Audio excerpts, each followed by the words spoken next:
tell us what to do. All right. Welcome to the Isle of Roux. Thank you for making your way here. I don't know where I'm looking. Let's just look at the sound, make sure sound's on. Did it already rain? There's been no storm yet. Yeah, we've been waiting for it. It's been windy, like a storm's coming up, but I haven't seen that. Blowing out the camera, blowing out the camera. All right. We'll be right back. Should I fix it or no? Hi, Felix. Yeah? Come here. Sweetheart, we just spent the last hour setting up the screen, and look what you did. Go fix that curtain. Oh, sorry. Don't be sorry. You're perfect. All right. We're going to put you in charge of setting up next week. I'm going to start. Ooh. Okay, go get what you need. Don't get felt and stuff if you're going to felt on the table here. I'm going to snap.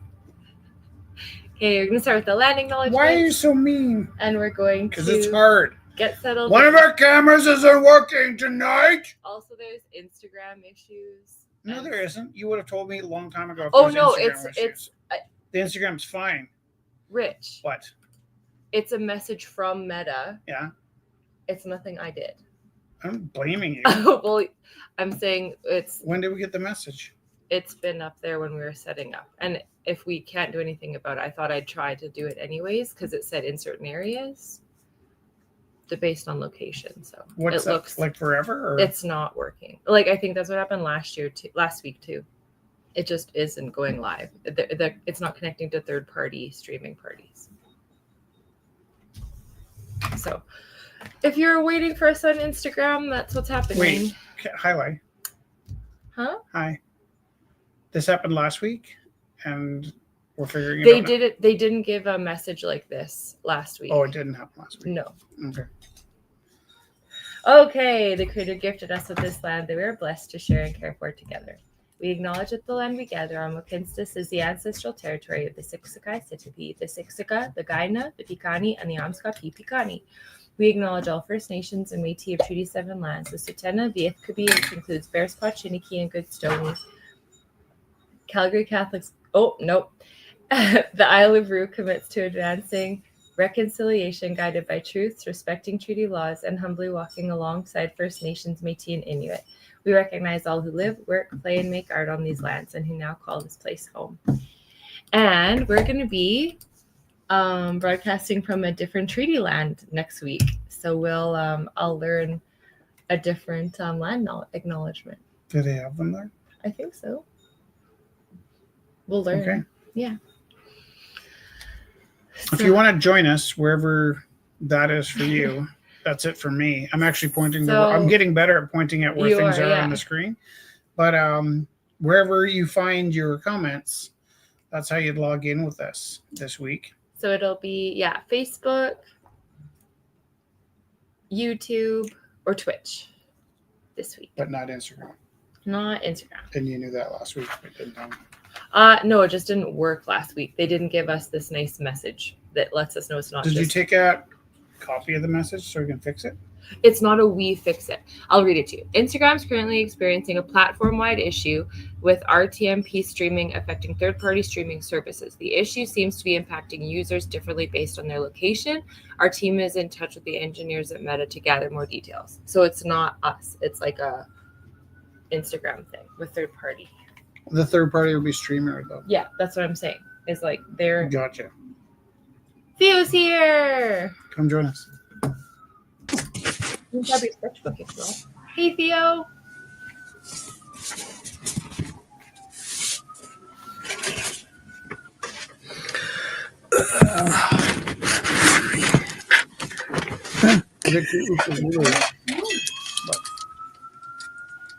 What were you going to say?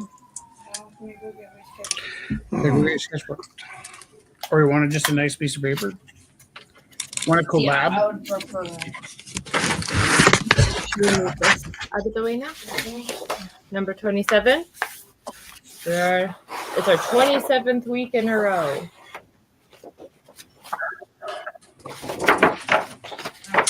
week in a row. Oh. Greetings, guys.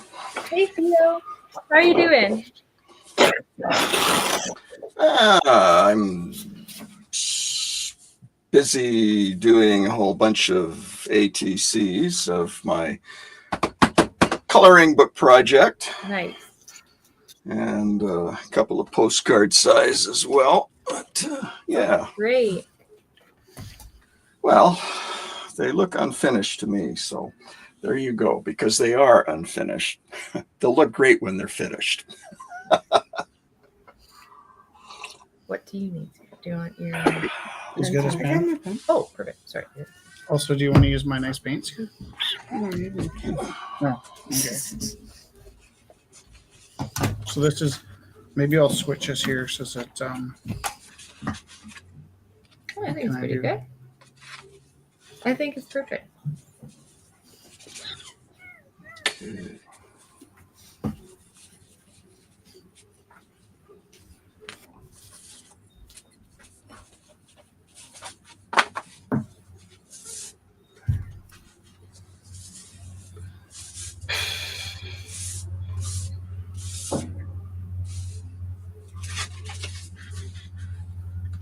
I'm gonna say that was like one of the most stressful setups we ever had.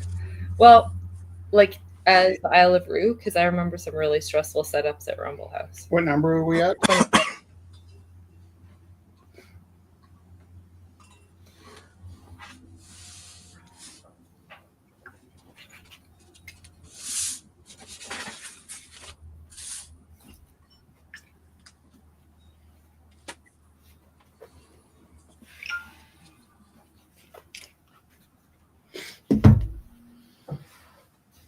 What are you gonna draw?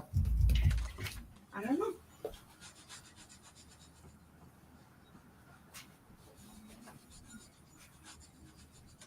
Are you gonna come and draw? Yeah, I'm just thinking. Okay. Here's what I want you to do. Get over here. Have a seat. And make me a scribble. We'll do like collaborative. So just make me like an elaborate scribble there. Like a scribbly scribble or a... Not answering that. How scribbly should the scribble Should I be? go check what that was? Raccoon. Space raccoon. The wind. Just make sure. Sure, yeah. Just to make sure nothing. I'm only saying sure because I'm hoping you can grab me some water on the way back. Drinking water or Water for drinking. I'm not gonna drink the paint water soon. Make me a scribble. Like, what? How scribbly? Don't be funny. Make me a scribble. I know, I'm not being funny. You're the wrong kind of funny tonight. So this is our camera here. If you can remember to look at that green dot, our actual camera didn't come out at all for some reason. That's my scribble? Yes. Damn it.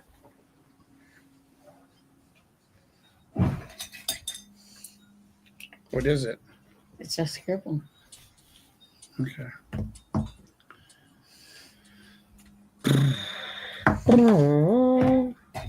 What? All good there. Just some cream fell left. Oh, we're mostly locked down. There we go. Just a paper flow. I was looking for that yellow water bottle. Was there water in it? I was gonna refill it for you, but I can't find it. Just gonna make a funny thingy.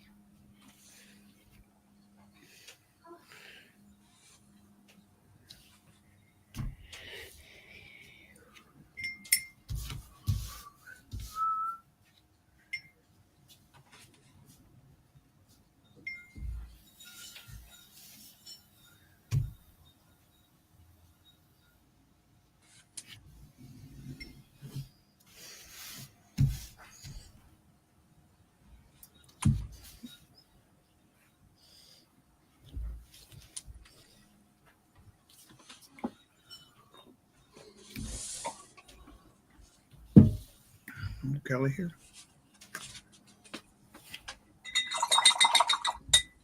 Kelly, what's that scary face you've done? What? What is that scary face you've done? I'm recoloring it. I'm doing my own thing on top of something. So this will actually go on a painting. You're gonna give the kids nightmares. That's point. That's the point. That's my jam. So I saw somebody that I'm sure you know somewhere. At the park, Edworthy Park. Was it at Edworthy Park? Very cool. No. It was a You're gonna put out it everything. was in it? a Well, now there's hearse, gonna be people fighting in it because it's Oh, and it had one of the Calgary Horror Con images on the side, right? oh yeah, that's Dan. He runs HorrorCon. Does he also play in a one-man band? I don't know. I'm sure you'd know if it was down the one-man band. He's not subtle. No, I'm not sure if he was there because he had a one-man band. I'm not sure. You're a little quiet today. Me? Yeah. Oh, I just had to give Lily her medicine. Lily had an accident on the week Can you turn a the couple volume? of days ago. My cats got into a tussle, and they jumped. One jumped. The other cat we were taking care of jumped on top of Lily, and two of her claws were torn. So they were hanging off, and I had to take her to emergency, and they had to clip them out. They're it's like the cat's nail has like a sheath, a little pink sheath, and they cut it off, and their nail does grow back, but they're in a lot of pain when it's happened because it's that blood vessel is right to the bone, so she has to wear the cone of shame. Oh, So we just checked her. We were just checking her nails just a few minutes ago, and she's still in a lot of pain. So we can't leave the cone off very long. Like for her to eat and stuff, it's hard.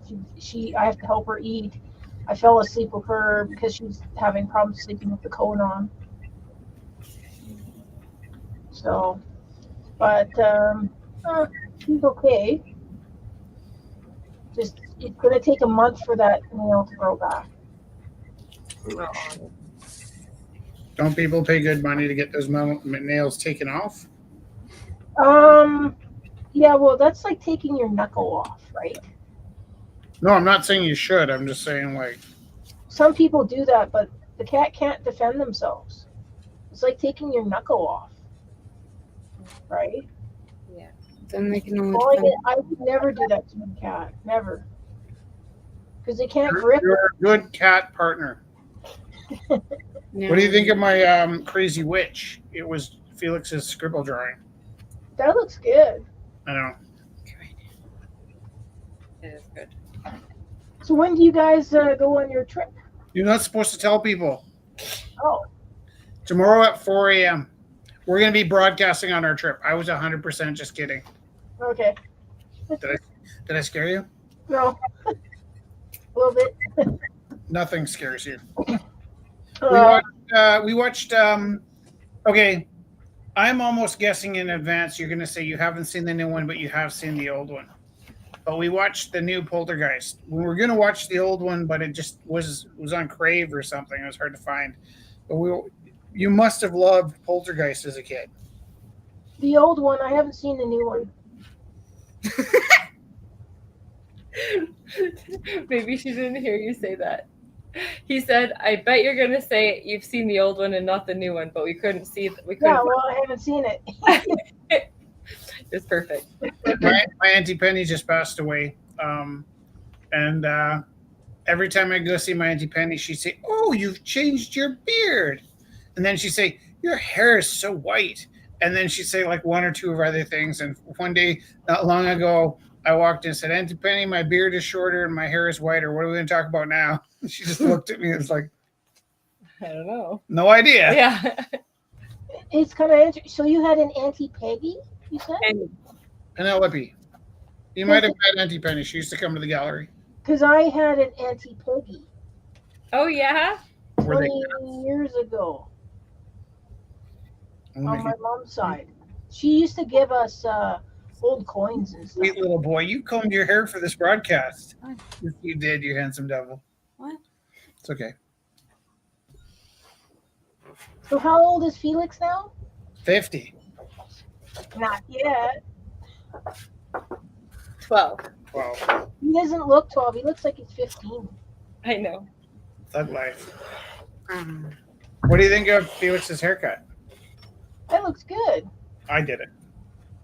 What do you think of Jesse's haircut? It always looks good. I did that too. Wait, what do you think of my haircut? It looks pretty good. Also me. Also,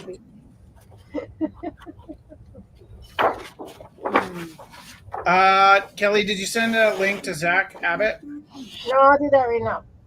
There's been promising you. Zach for like a half a year actually to give him my extra camera. And tonight, for some reason, the camera wouldn't turn on. So this screen here, is actually the Apple camera, which is pretty good actually. We maybe could get away with not using a webcam. And then we got extra good here, only it's not really picking up the lines as well as the huddle. And I think it's upside down in it. Okay, it's sent to Zach. thank you. Can you make me a scribble, Jesse? We just came back from Steve's physio. Well, he gets physio once a month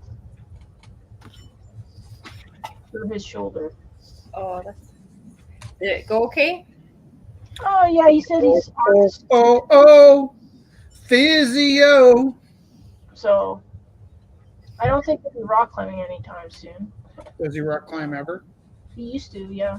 How We have long? a chair in the basement here. How long ago? 7 years ago. No.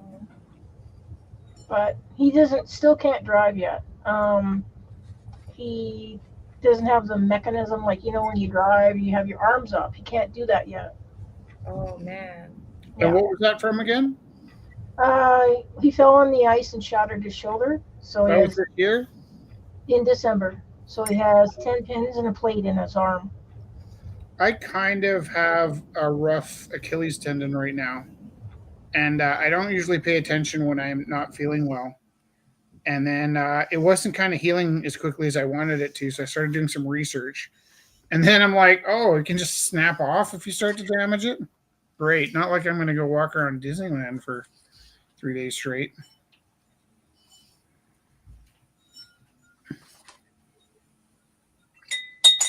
Bows are hard to attack. Here's a picture of it. The best I could bring. Oh wow. That's Ah. very interesting. Can I have that? What, the picture? Yes. Why do you want the picture? It's cool, right? Yeah.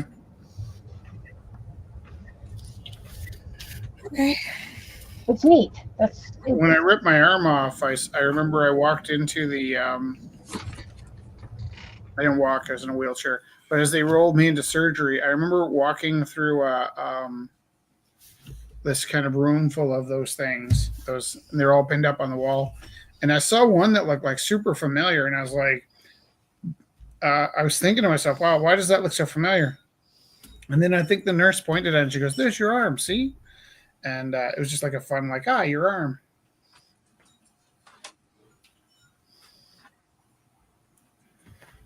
It's interesting. I haven't broken anything yet. What's I up? don't think.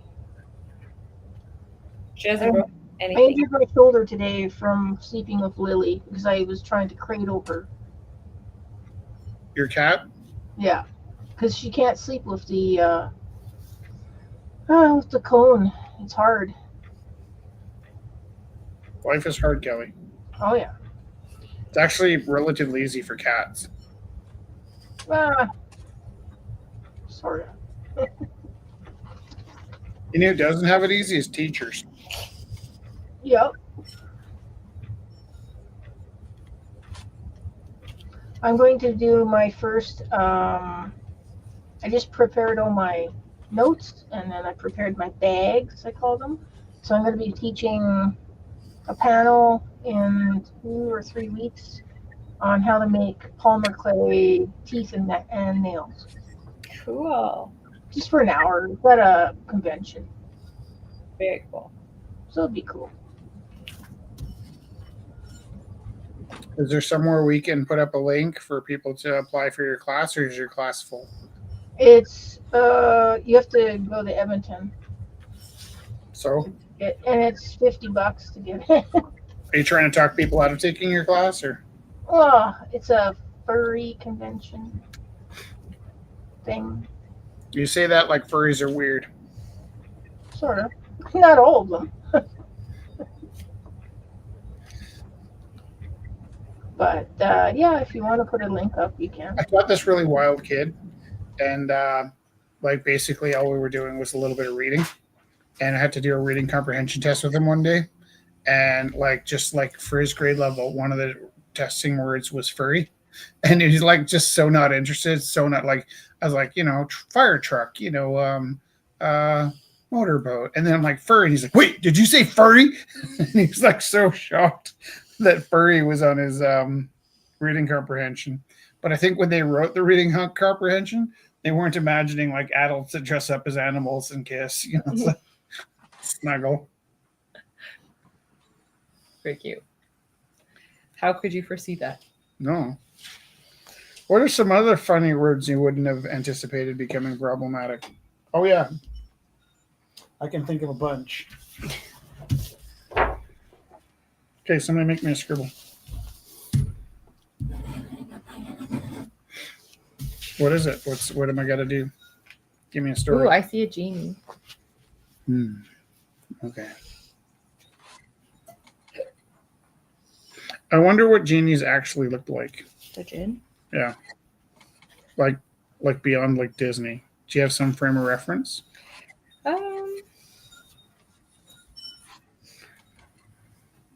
I know that. Are you thinking? Or I know what they look like in D&D. No, I want to know what they look like in real IRL. I feel like they're kind of shapeshifters because. No, but like, isn't there any like historic reference to like what they looked like, or like were they dragon people, or? Oh, You say were they? Are you sure if they were there? Or, Were there people in the past who talked about the genie, and did they record their likeness? Right, like I haven't met any genie today, or that's been up front about their status.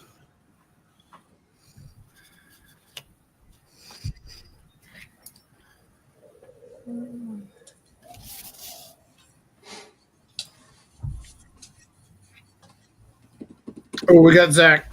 Click Zach in. yay! Zach's outside. Hi. What are you there for? Hello, hello, hello. How long were you there for? I'm in the park. Oh my God, you look good. That is so nice. Both your camera and your skin and that handsome haircut.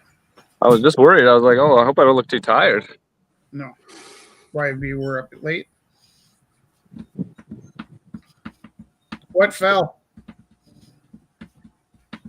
Jesse. The Mary candle. You jumped right off the shelf. Yeah. Hey Zach, how hot is it in BC? All the hot.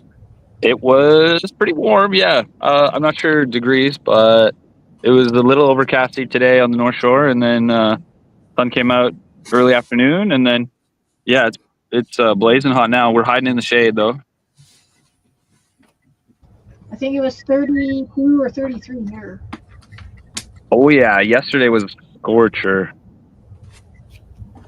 Tomorrow's supposed to be okay, and then next week it's going to be scorchers again. It's supposed to rain, which is good. Oh, I'd like some rain. I was working in skylights these last couple days. Whew. We're driving through America in hail and tornado weather. Oh, did I mention that to you? Oh, that's hectic. That's where we're bringing blankets. for the Yeah. tornado. No, the blankets will help with the tornadoes. Bring some key lights. Are you sure? I really like my car though.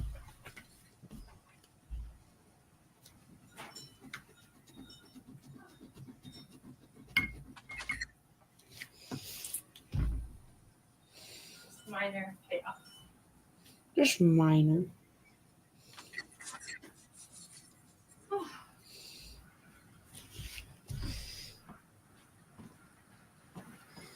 Oh, sorry.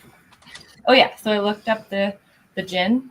Yeah. And this is why we don't have a set image, is because in all of the different texts, sometimes they're invisible to humans, and sometimes they can manifest in physical form, shapeshifters, animals, humans. What kind of animals? Demons. What kind of demons? What kind of animals? Snakes, scorpions, dogs, even human.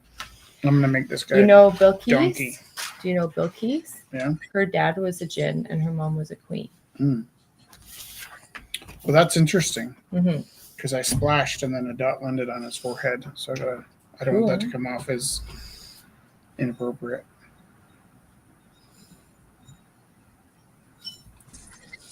Yeah. I think paint splats are magical. And Make more special. splats. I have a paint splat story that I'm so traumatized by.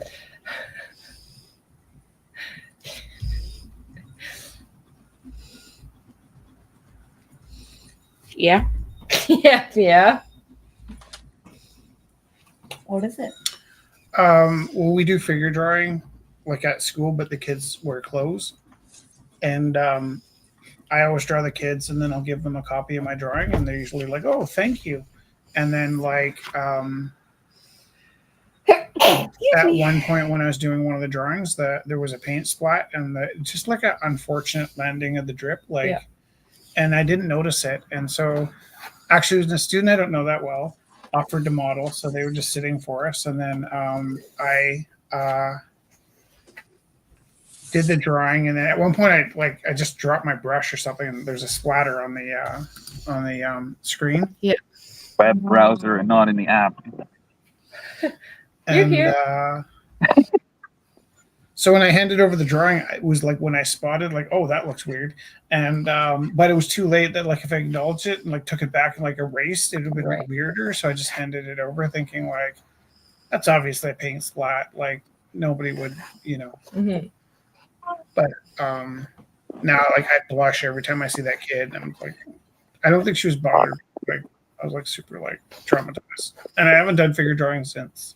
Oh. It's a valid reason not to do figure drawing because you can't plan for those mishaps, and it's such a great lesson when it goes well. But I've been doing it for 20 years, and it was the first time it kind of went weird, and it's like, yeah. Felix, I love this. It's super fun. Is it okay that I told that story? Yeah, it's just talking about even like something that you're totally not in control of can take over a piece and then possibly have negative impacts. Yeah. And then it's not that you, like you said, if you say something, maybe it's worse than you. Well, it was the social context that kept me from speaking and fear. Right. Right? So it was a split-second judgment call. Like I was just like, oh, I could bait that. Right. And then I think at figure drawing it's more common that you might have to like. Well, at figure drawing, I think it's different too because you're not really giving away your. Well, you do, but like. Well, I was going to say at figure drawing, like it is a very risky situation, I think, to be a model. And we've always handled. Do you still do figure drawing with the kids? Yeah, I always just kind of see how they interact with it because the group is really, it dictates how safe everyone feels, right.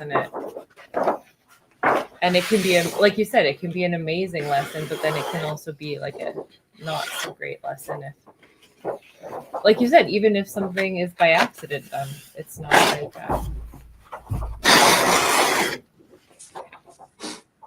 Yeah, that's like how vulnerable everyone is in art making, right? Like,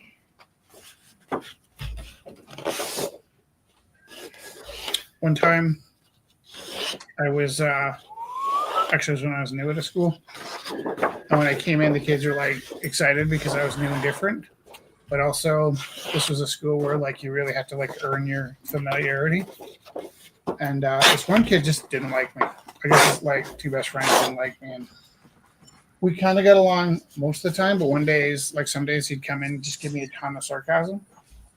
So one day I just decided to like match his sarcasm. I'm just trying to keep you out of my ink over here. Do you see the ink? Yes, I see. Don't want to spoil your picture. And so like I came in and I said something and he corrected me, but he was like wrong. You know, and because I think I used the word tomorrow as in the future. Yeah. And he's like, tomorrow or tomorrow? I'm like, oh, like tomorrow, like in the future. And then he like was really knuckling down, debating me on what tomorrow meant. And I just didn't like his tone, so I matched his tone. Like I started talking to him the way he was talking to me. Yeah. And then I looked over, and there's these two kids just frozen, videotaping me on their phones. And I was like, well, that sucks because I'm being a moron, and they're videotaping me. And I could have just walked over and insisted they gave me the phones. Then they'd go to the office, and the office would have insisted that they got deleted and all that stuff. Because you're not allowed to videotape me or somebody else. No one's allowed to without the videotape consent. anybody. Yeah. But I kind of figured, like, since I was being an ass, that like I deserved it, and whatever chips fell, I would just accept. Yeah. And it was a good learning strategy not to be a bonehead, even if I was just mirroring Right. somebody else's But boneheadism. But videos don't catch like the beginning part. They wait till you're just doing that sound to the kids. And even that is not that bad. Well, other teachers do. it wasn't a shining moment. And like I said, I tend to feel like, look, there's a lot of broadcast moments too where I'm grumpy and I could look a lot classier if I just edited the film by 5 minutes. But part of what we're doing is trying to stick to some level of authenticity so everybody sees our ugly sides. And like I hope people that watch, maybe they're kind of sophisticated and think, oh yeah, like people are complicated or that's whatever. why I like talking to some of the people that would watch very often, because it's like it to be able to watch humanity and to watch like interactions between like people in different relationships and or like, okay, and then there's the other extreme of like people come after you. They're like, in all of my travels, I've never met a villain such as Rich Taylor. I'm like, where have you traveled? Like, come on. Where have you traveled? That'd be an interesting statement if I knew where you've been, you know?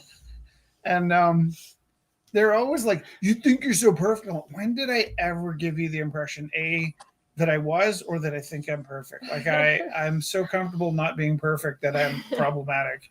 And the things they would explain to me, like, not everybody thinks like you. I'm like, nobody thinks like me, and that's a problem. Like, I wish I could communicate with the human being sometimes. It's hard sometimes. Can you make me another scribble? Really go at it. Like, give me something feral. Okay. Poop, poop. Where's my hands here? Yeah. This guy has hook swords. Very cool. This guy has. Oh no! Ah! Oh my god! I didn't see that guy. This guy just like, whew. I 100% made that same drawing when I was your age. I do these in like my yearbooks. Mm-hmm. I'll just have like guys sitting on people's heads, like, Like and then that. the other guy, like, ah. This guy. I just like this guy up there. He's funny. Oh, Jess. Yeah. Do you know where that blue switch is? Blue. Yeah, the other switch that we bought for Kevin and he gave back. Yes. Yeah, shelf. We should bring that on the trip. Let's get that Funky Fox game. What? We're going to bring the other switch in case yours runs out of batteries. Is that it? Is it? Isn't it funny? You asked me that from the other room. Sorry. You really do believe in me. Well, I do. Be-doo. Be-doo. Be-doo. Be-doo. Doop-a-doo.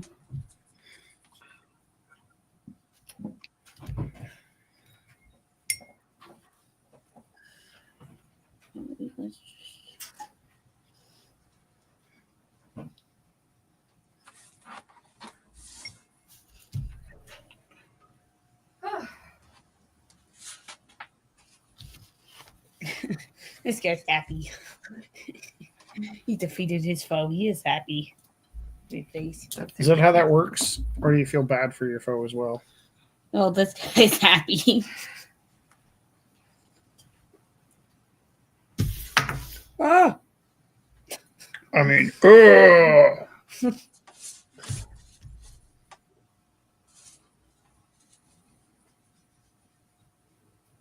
In all of my travels. That's just internet troll. Like every internet troll starts their conversations that way. Whoa.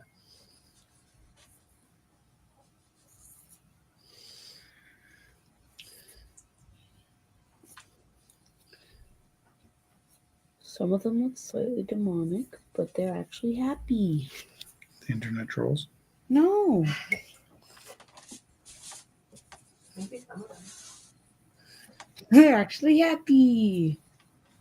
The internet trolls. I mean, it would actually make a lot of sense if the internet trolls were demonic. I just love life. Where did you go, Jesse? I'm here. Why are you there? Well, because I had an idea. I just needed It was like you had to leave the table. Go, go, go, go. For this idea, I needed to leave the table. And go on a grand adventure. That's tomorrow. Tomorrow is a grand adventure.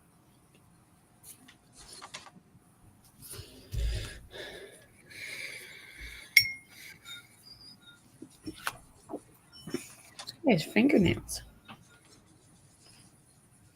Put a lot of detail into his fingers, and then his feet are just like little. Okay, now I'm trying to remember if Felix watched Poltergeist with us. I didn't. No. That was on like Monday or What a crazy blur this week's been. Tuesday. Wait, 1 week is over? 5 days. Jesus. Don't make me go back.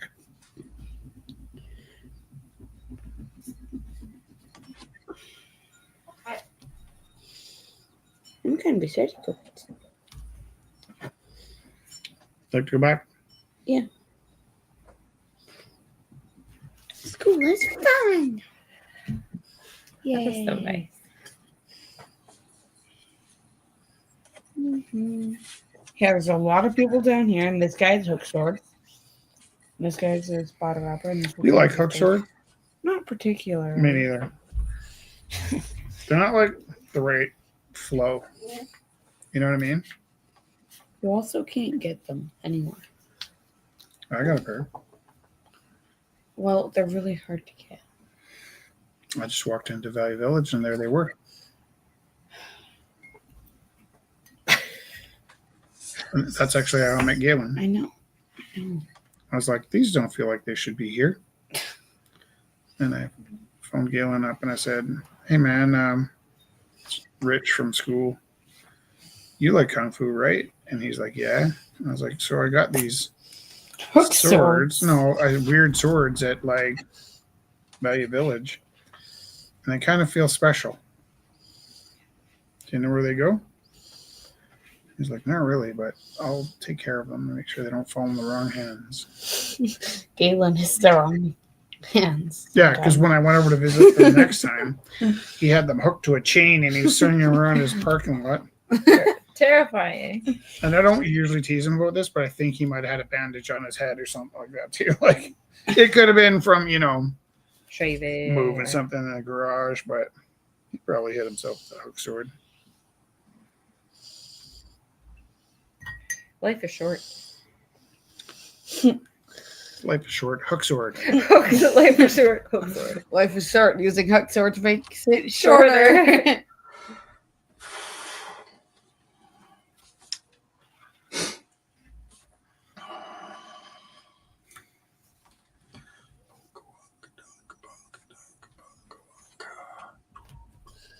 One of my kids was having a hard time letting go of school.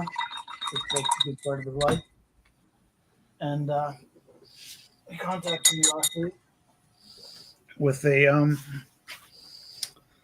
question because he's like, is this your painting? And I was like, yeah, it is. And he found a painting of mine in one of those like salvage unit things. Like a storage unit that's been Yeah. like. I put edges on some of those swords. Oh, the dagger needs edges.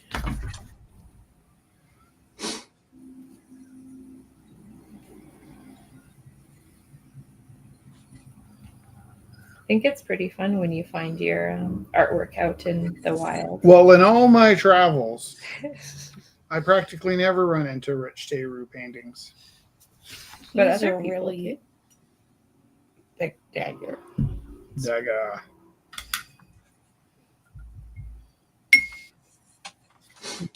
Maybe people go other Harry places than Potter. we do.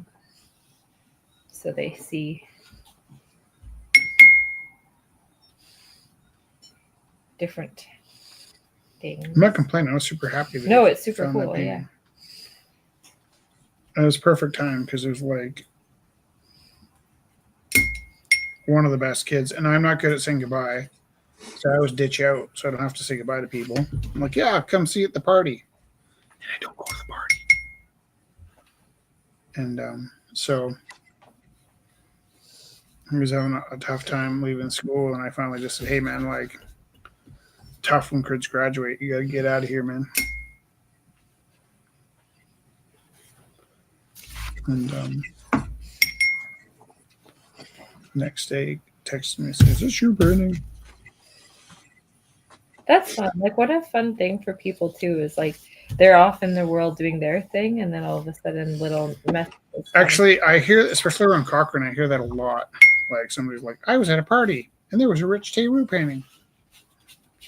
And then I think to myself, that's kind of nice that people know what my paintings look like. You singing Louis Armstrong for I me? did, and then I think to myself, Yeah. That was good. As these guys. Donkey!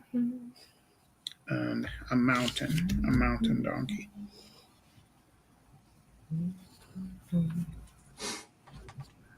This is funny. Because I remember how mad Elijah got when I hung Arnold's paintings. And then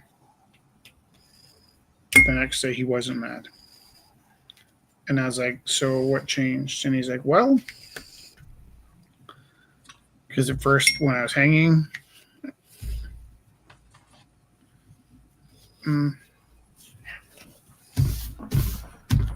Arnold's paintings, he walked in, he's like, you're a real nice guy, aren't you?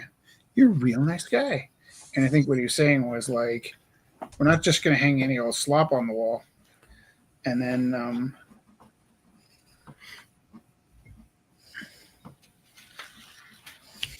the next day he was kind of excited about hanging Arnold's paintings. I was like, what changed? He's like, well, I was looking at it, and then I realized there are dolphins jumping in the river. And then I realized this is a mountain river. He's like, those must be jumping mountain dolphins. And they're pink. They're big. And then I saw this, and we realized all the landscape trees were reclining nudes of Gaia. Mm-hmm. And it's like, so at first I was like, I don't even know if I can do this. So he started making an attempt to duplicate an Arnold painting and found that he couldn't. Here, I really love that. make me a scribble.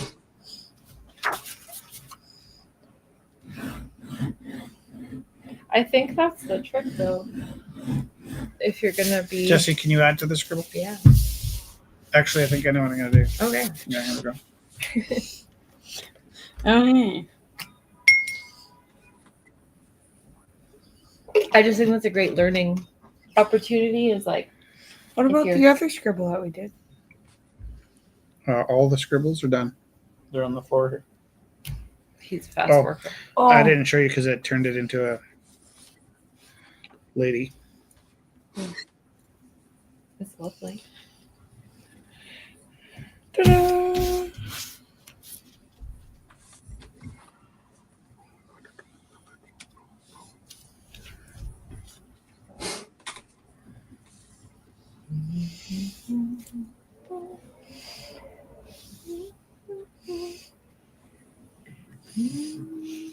Theo, did you ever have a lonely night sitting in front of a TV? A lonely night sitting in front of a TV. Yeah. Well, considering I live by myself for the most part, yeah, quite often. Why? Well, it's a funny thing.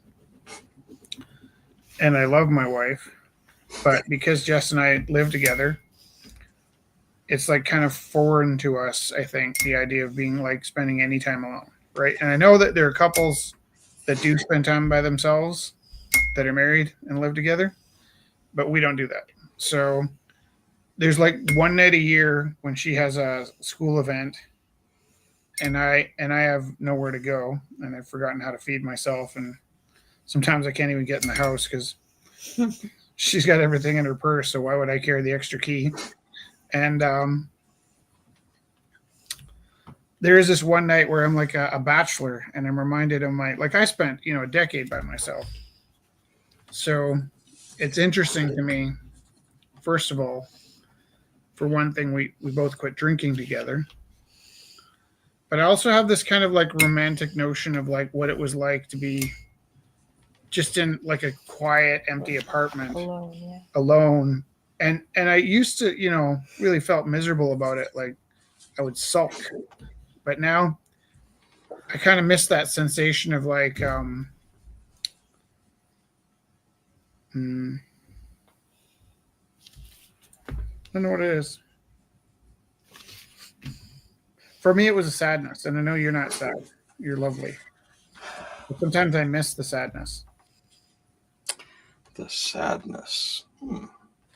I've never thought of it that way. I mean, I've got a number of couple friends that are quite happy being by themselves. They are not must do everything with my significant other. Yeah.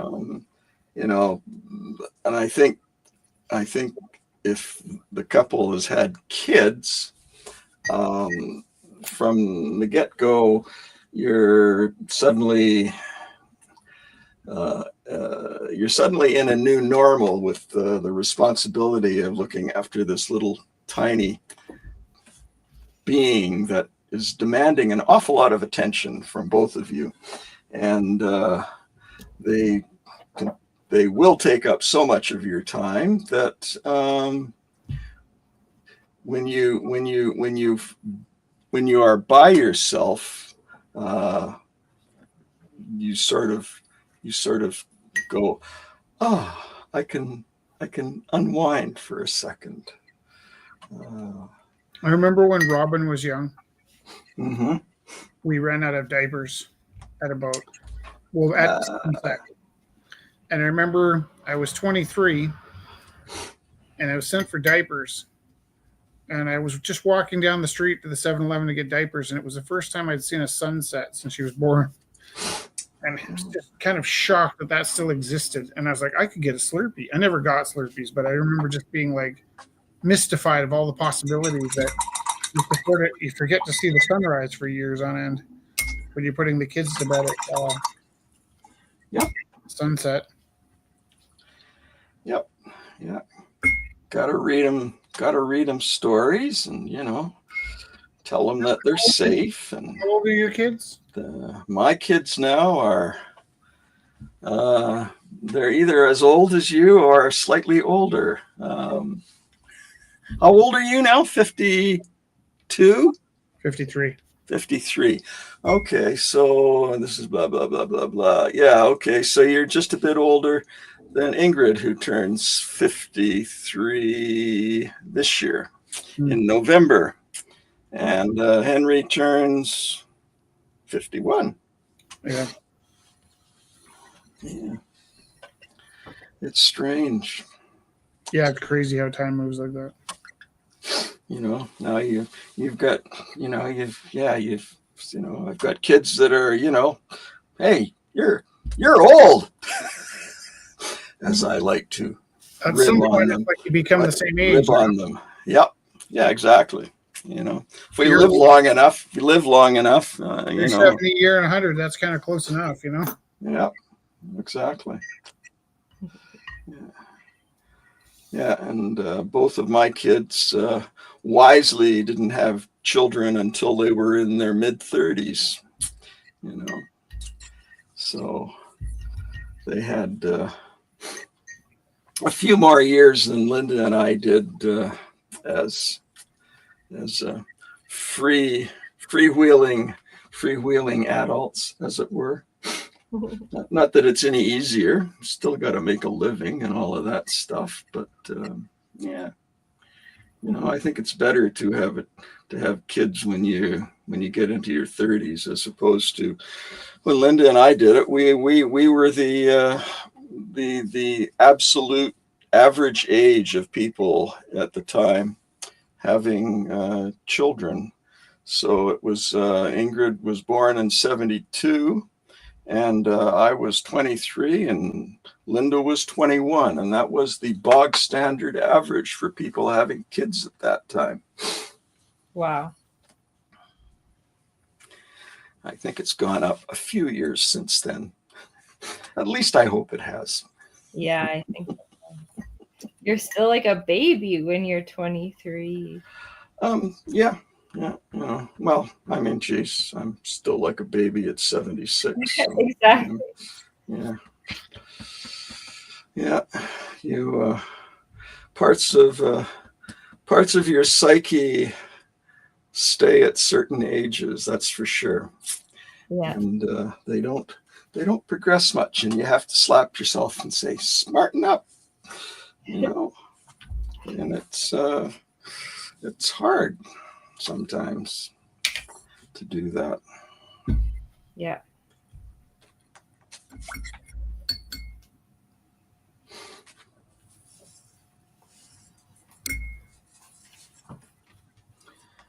Okay, number 2.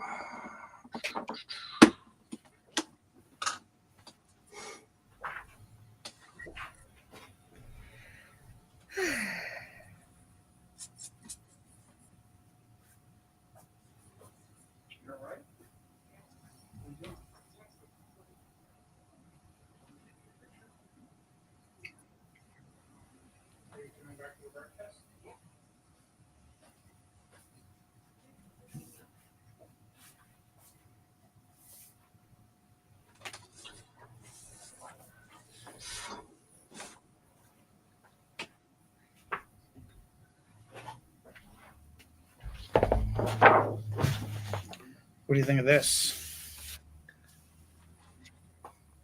You'll have to look at it there. That's beautiful. You always say that. No, it's nice and nostalgic. I do love nostalgia. Can I pass to you? Or strips? Yep.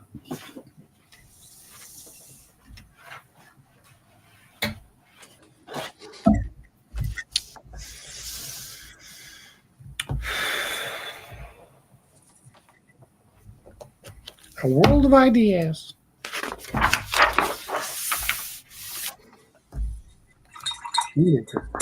I'm all out.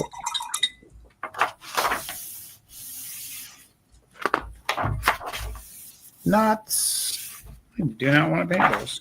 Clouds. This got me outside one day. Planets. Oh, I think I would like to paint some planets. Type. Not in the mood. Anatomy.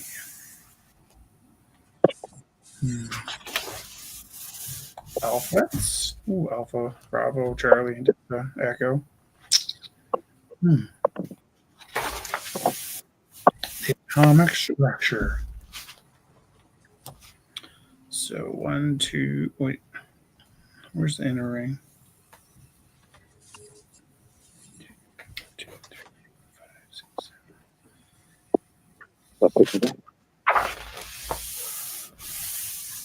Fibonacci. This nice book. Ooh, that's spicy. In it We all forgot to talk and be interesting. I know. So Screws. Impossible shapes. Time zones. I didn't even touch it out.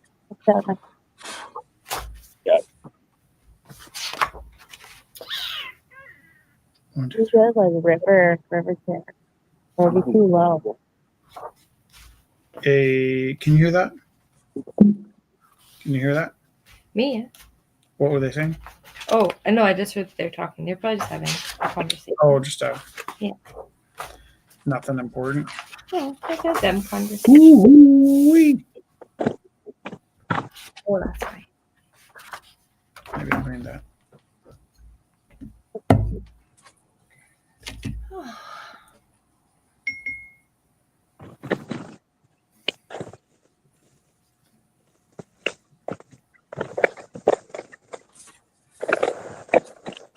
Maybe we can get that one. Oh, he packed up from outside.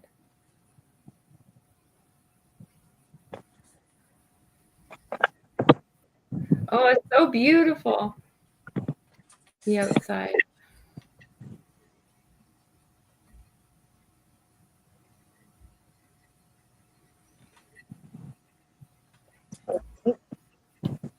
We're headed back to the studio.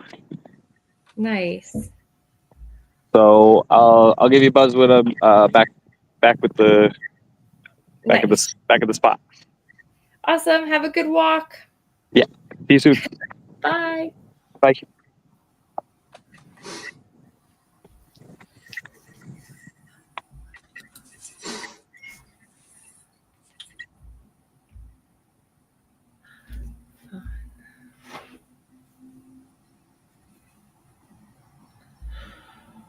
Whew.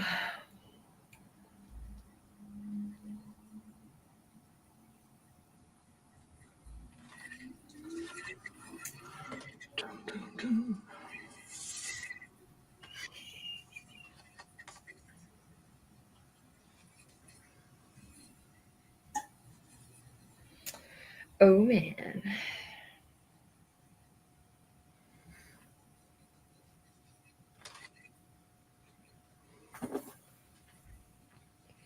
Blanket stitches are us. Okay, so many blanket stitches. Can't just make blanket stitches like that. Can't just make. Each stitch is unique. Who dat? Mom sending us happy thoughts for a wonderful trip. Did any film arrive? No, I don't think so.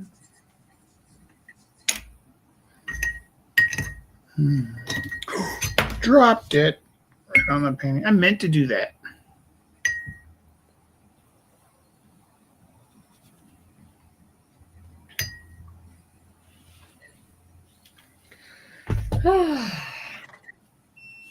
Beep. Is that 8 o'clock?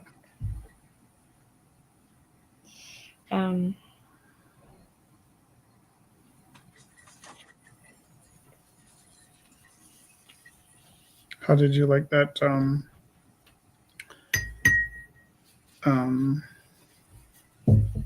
Justice League today. Oh, I thought it was super interesting because I didn't ever watch it with you guys. Like, Right. and I found it so jarring how like brazen they are. Like they're saying shit and they're like the violence and stuff. So I was like, I thought it was really interesting because Well, those weren't like Saturday morning cartoon Yeah. superheroes. Those are like. Is that like what you and Oliver would watch when he was? I don't think they swore. I think it's the same company, but they started doing like More edginess? more like just the difference between watching a movie and Saturday morning cartoons. Right. No, I really liked it. I liked like the characters, how I know some of the characters, and then I was able to. Martian Manhunter. Yeah, like you and Oliver taught me about Martian Manhunter. Martian Manhunter. That's nice. I do sort of feel like I'd like to read the old like comic book Martian Manhunters. That'd be really interesting. Yeah.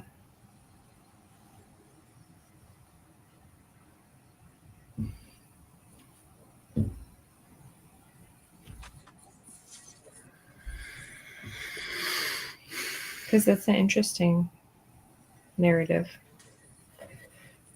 I do really like seeing like overlaps between like how they needed the two. It really reminded me of like Twilight Zone, and it really reminded me of The Dark Crystal. Like there's lots of like those moments of lessons and those moments of like morality. Right. Like the style kept switching. I was wondering if that was, like you were saying, is it like many different, like many small episodes, or was it? Yeah. And then it's they like- all came together there at was, the like, end. 3 narratives that took place. Mhm.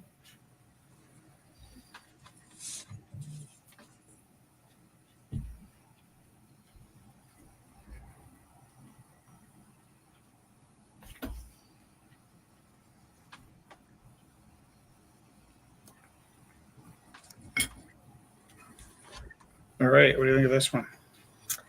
Oh, cool.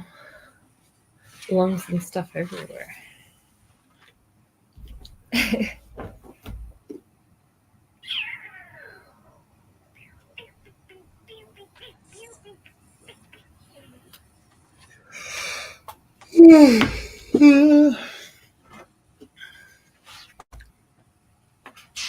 I'm stuck for ideas. Oh, that's an interesting. Oh, I've visual. never seen it that way before. Yeah. Tuba.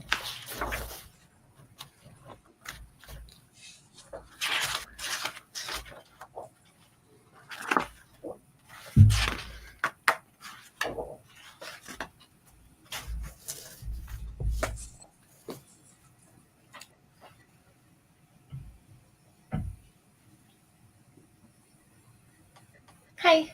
Hi. I'm working very diligently on. Look, I'm covering it, so it's going to be really nice and soft on the outside. Yeah. And then It's a book. And then It's kinda it holds rocks. yeah, it holds like magic. It's kind of like Felix called it another dimension, or Do you like want to get on screen? sure. I can. Okay. But also, can you not poke me with the needle? Yeah.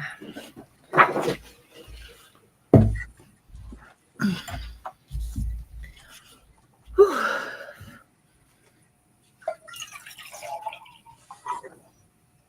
I was trying to find your yellow water bottle and to no avail. I think it's nearby. I guess maybe it's behind something. It's definitely behind something. Definitely. Whole Behind. universe out there. Or on top of. Beyond. Oh. We're leaving at 4:00 in the morning Oh. tomorrow. Just for the halibut. No, Oh, just- to avoid the tornado. Yay!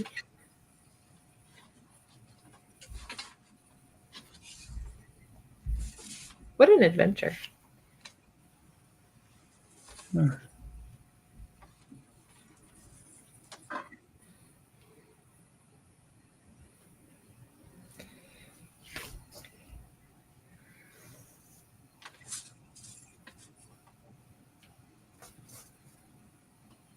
Is that Superman?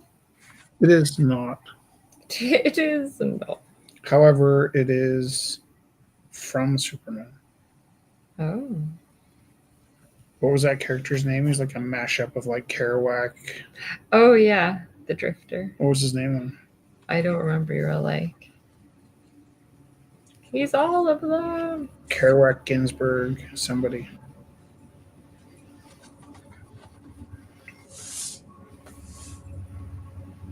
Who's edgy?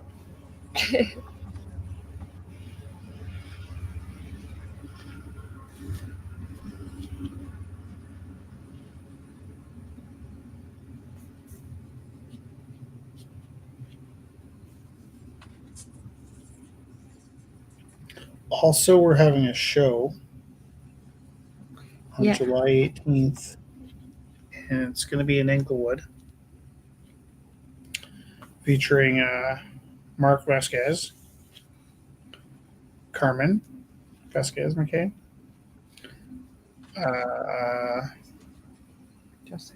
Jessica Teru, Elijah Escalante, George Brock, and Salvador Dali. That's pretty cool. Dali.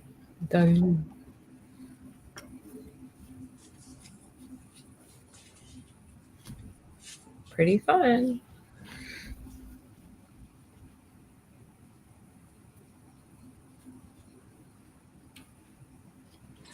Will Dolly be alive or appearing as a ghost? Kind of, I think, like a spirit. He's dead. He's dead. Okay. No, Dali won't be at the show. His work will be at the show. Oh. Ah, yes. The immortality of artists. Mm-hmm. Very good.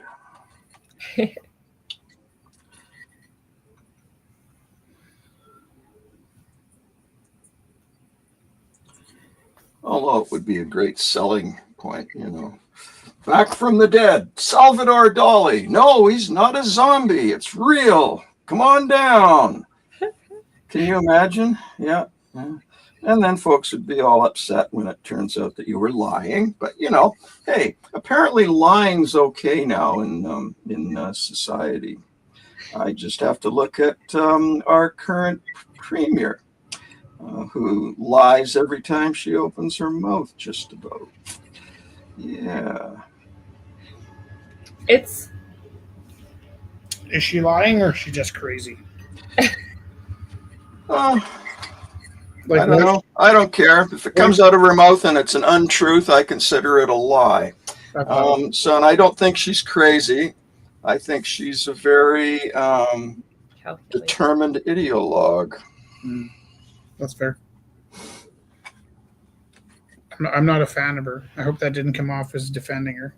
No, you were just asking a question.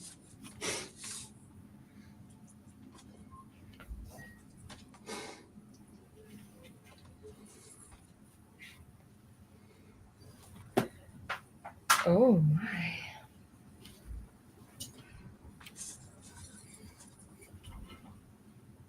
The camera is upside down because we had some camera troubles and everything went wrong, which is funny because everything went wrong with the mics last week. And the mics were And we rebooted that computer from scratch.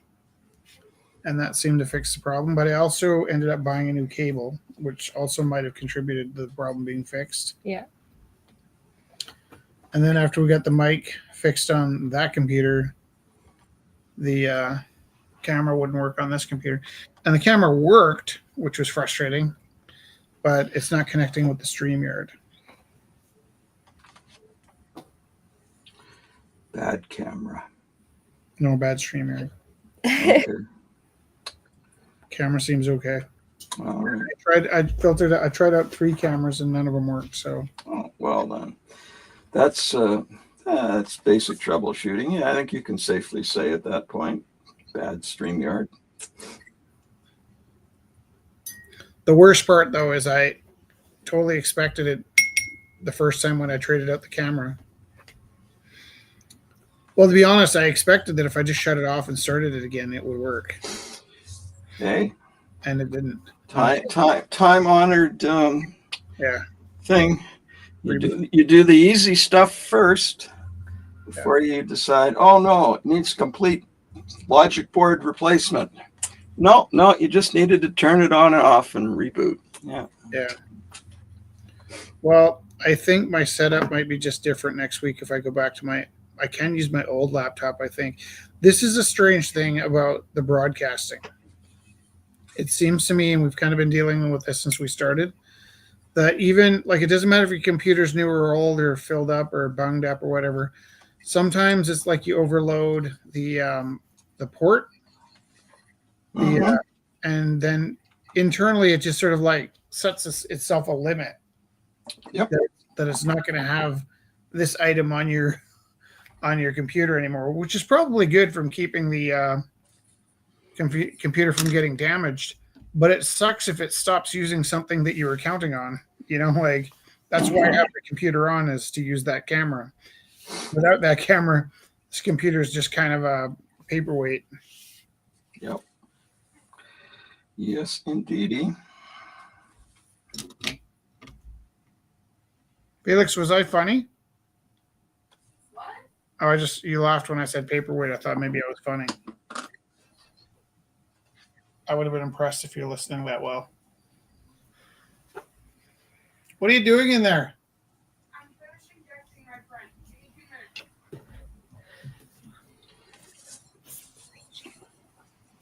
Who said you could grow up? 8:15.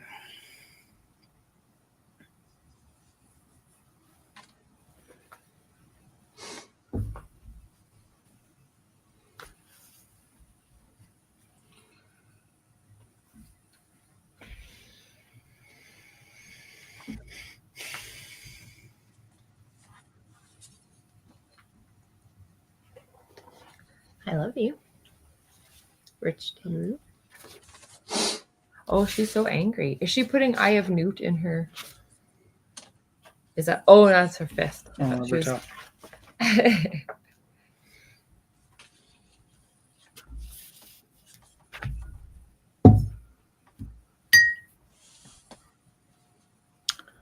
My problem with painting isn't that I don't know when to stop. It's that I run out of materials. You know, like if I keep painting at this breakneck pace, there'll be no more paper. I'm gonna paint out of my water because I need to clean my water. I'm not asking you to get some, by the way. Were you about to run and get me some? Well, I can get you drinking water like, too. I'm just gonna use my drinking water cup. Okay. I didn't want that to sound like I was asking for help. You can ask for help. I can ask for help. Problem is I can't like avoid getting help if I don't need it. And I love that I can ask for help. Sometimes I feel like I ask too much in front of a studio audience. That's not a thing. But for sure, we did develop a pattern that started at Rumble. And like, for instance, when that guy was going to pound Jacob because he's tried to do a bank thing and it didn't work. And then I spent the rest of the evening standing outside trying to build the piece. That was definitely like, that became like a Rich job. Yeah. Bouncing is not a Jesse job. Sometimes when I got really upset, it would be a Jesse job, and I'd pull my teacher voice. That would scare everybody. Yeah. But it was only on specific situations when I was tired.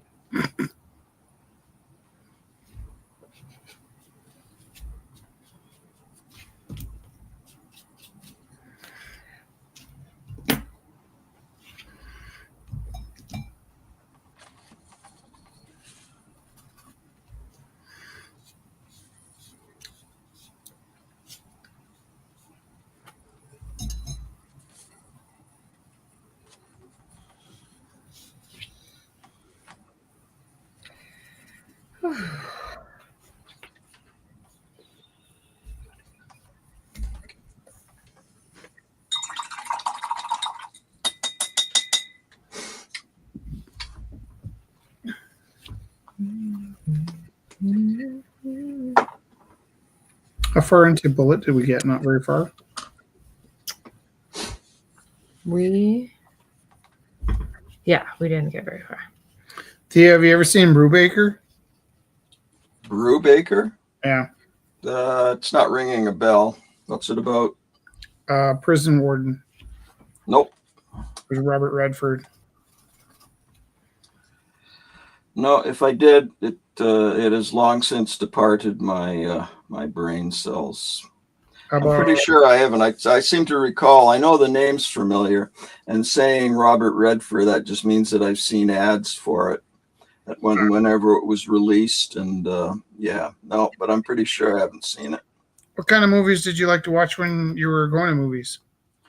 When I was a kid? I don't know. Yeah. Oh, yeah. Just about anything and everything.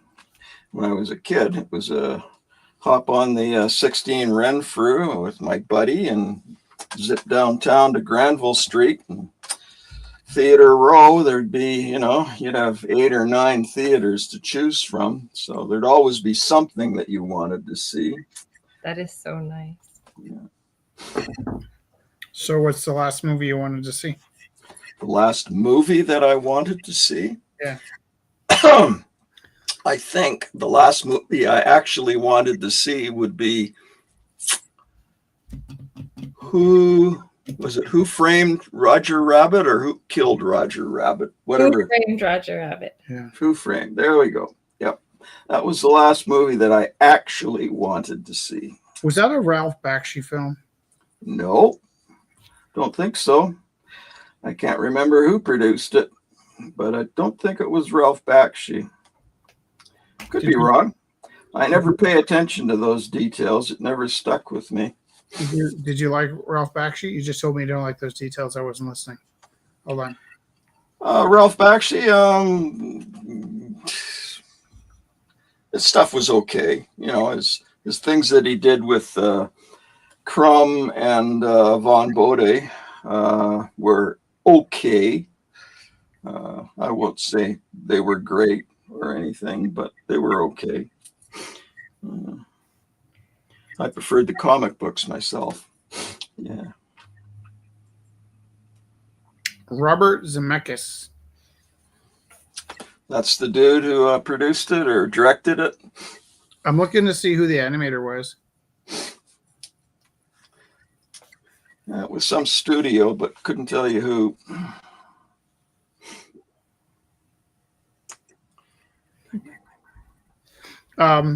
So when I saw The Iron Giant, everything in my life shifted. And I was like, I think I'm going to be okay.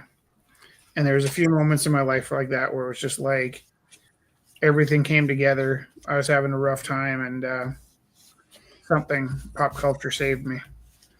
And the strange thing is I got really interested in The Iron Giant. I'm also a huge have you heard this before? I can stop if you've heard it before, but I'm also a huge fan of The Who. I don't mind the Guess Who, but I like The Who, the British Who. Mm-hmm. And I was shocked that whoever produced The Iron Giant had the same name as Pete Townsend. I was like, man, if I was a movie producer and my name was Pete Townsend, I think I'd come up with a different name so people didn't confuse me with Pete Townsend. Only to find out that Pete Townsend was the producer of my favorite film. There you go. And then, weirder than that, I'm a big fan of Sylvia Plath and Ted Hughes. Ted Hughes wrote The Iron Giant for Sylvia Plath's kids.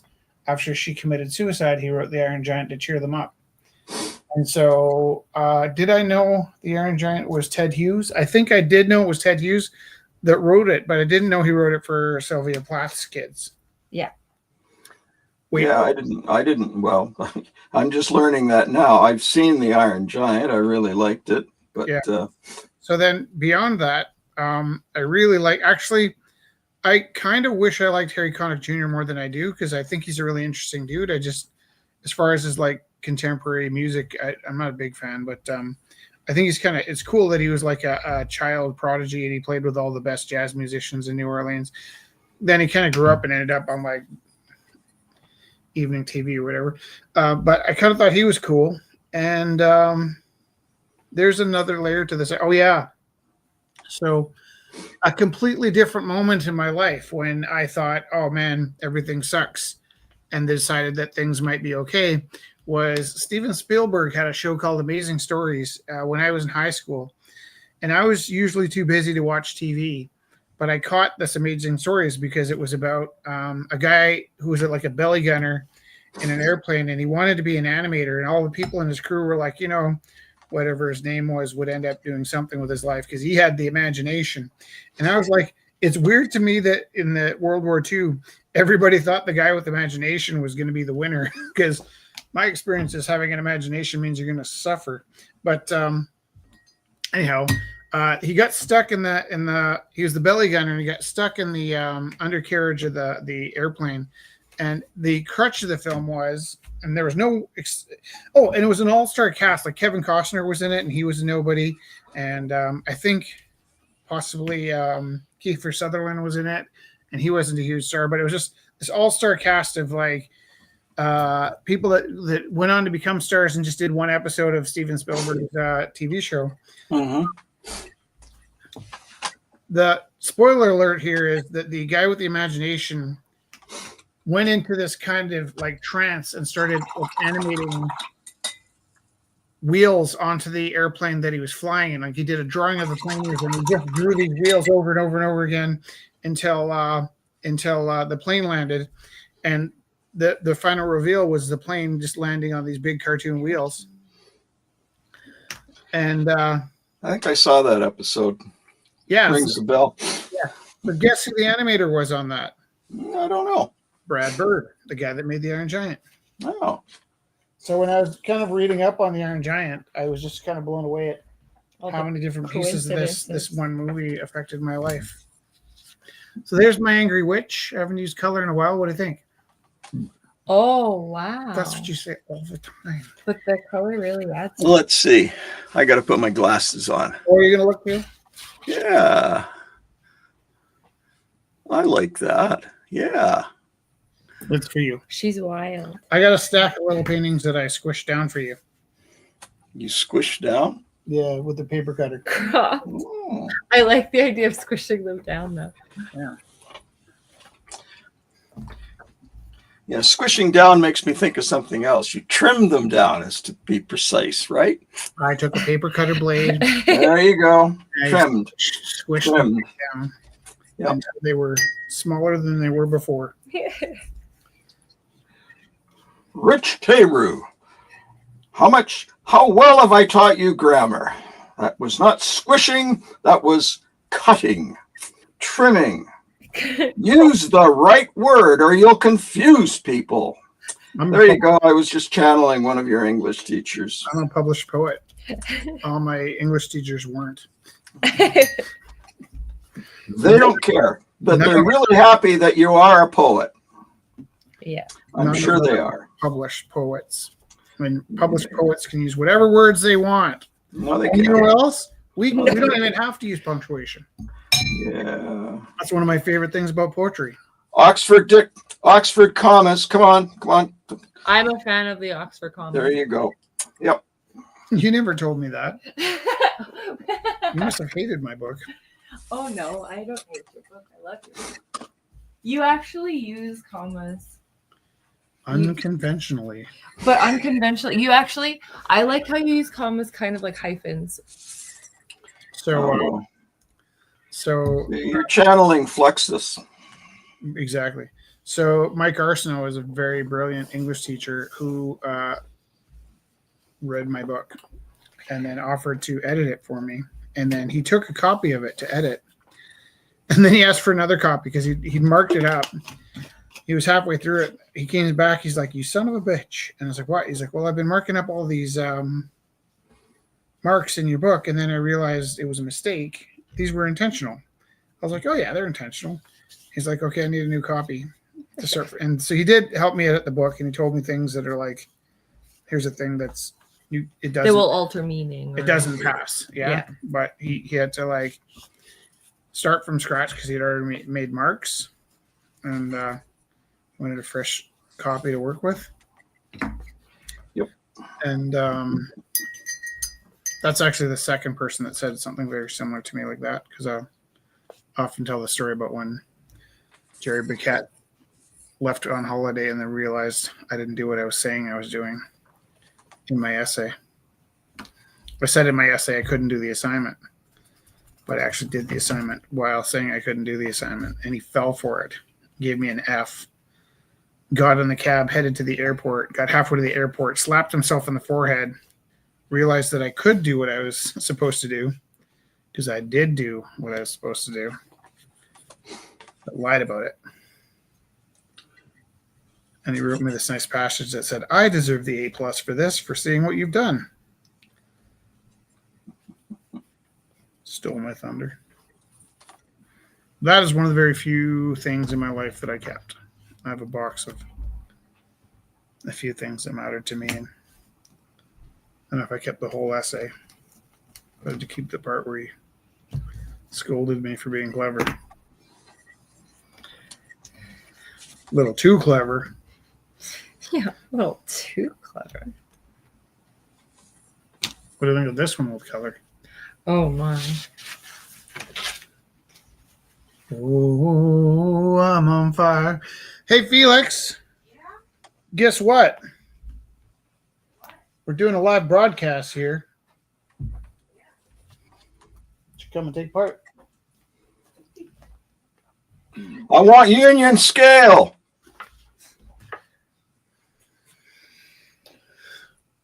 Watch you don't sit on my wet paintings. No shit, where? Anywhere. They're all wet. The whole house.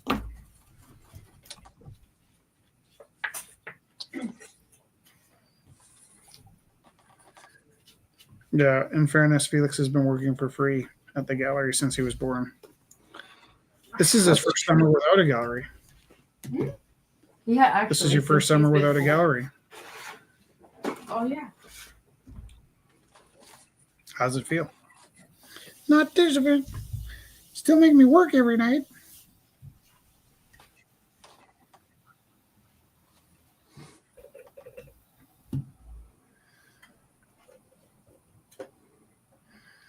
Felix asked me how hard I had to spend talking myself out of. What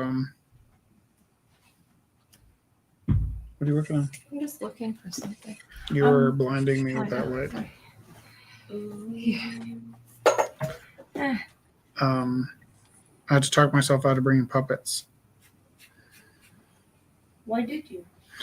Why am I going to talk to myself out of bringing puppets? Because we have to keep the weight of the car down.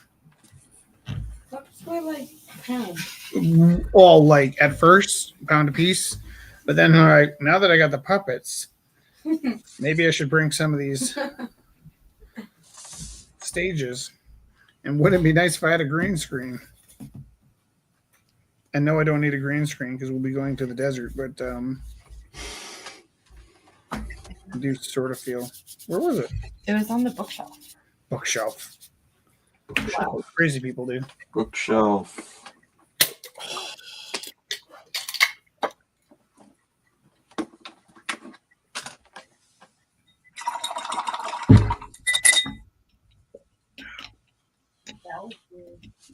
What part? The noise? Theo filled his water. What's your Rich drank lots of water. This carpet is like a black hole. Oh, there, I found it. Yes, it's like a black hole. When you're looking for something colored, it's like. Even this is kind of hard to see. Color, yeah. Colors. This should be very good. Yeah.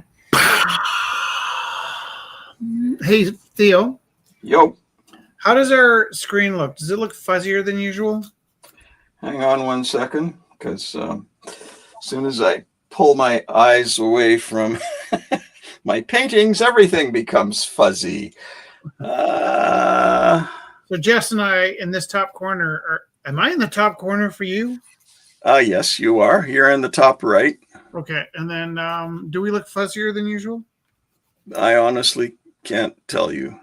I You're asking me to remember what the resolution of the screen was last week. It looks fine. Okay. That's all I need to know. Yeah. It doesn't stand out. It's not like, what are you guys doing? I'm not paying attention to this show anymore. Can I wash those? Can I wash these? No, don't touch those. What do you think? What are you doing right now? What? What are you doing right now? Nothing. Live broadcast? Yeah. Yeah, you can wash them. Please don't hurt me. Yeah, don't touch them. If you cut yourself, we're not going on a trip. You want to wait till you have some supervision? I'm okay. What are you using? Huh? No cloth or anything? It's just dirt. Are you going to touch the blade? That's fine. How are you going to wash them? With paper towel. No, that would mean touching the blade. Why don't you just wait till you have some supervision?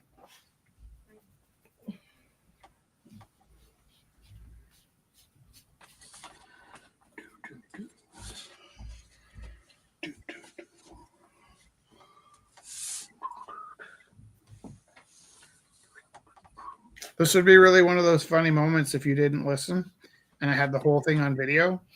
I will show it at your wedding. How come Felix only has 9 fingers? I have that on video. Well, because he cut himself right before we left for a road trip, and it was either get the stitches or just let the skin rot off. Hey, Dad, What? I'm not going to cut myself. Are you cleaning the knives? No, What are you doing? you just told me not to. Thank you. Am I wrong to doubt you?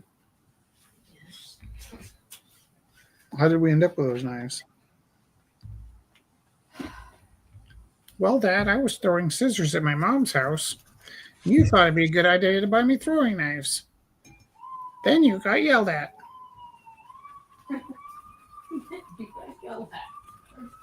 I got yelled at. I got yelled at too. Baloney. Yes, I did. Baloney. You did.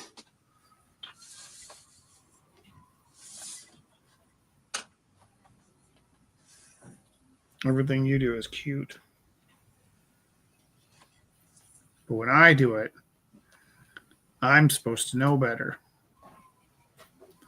I actually thought that was a pretty smashing solution, though.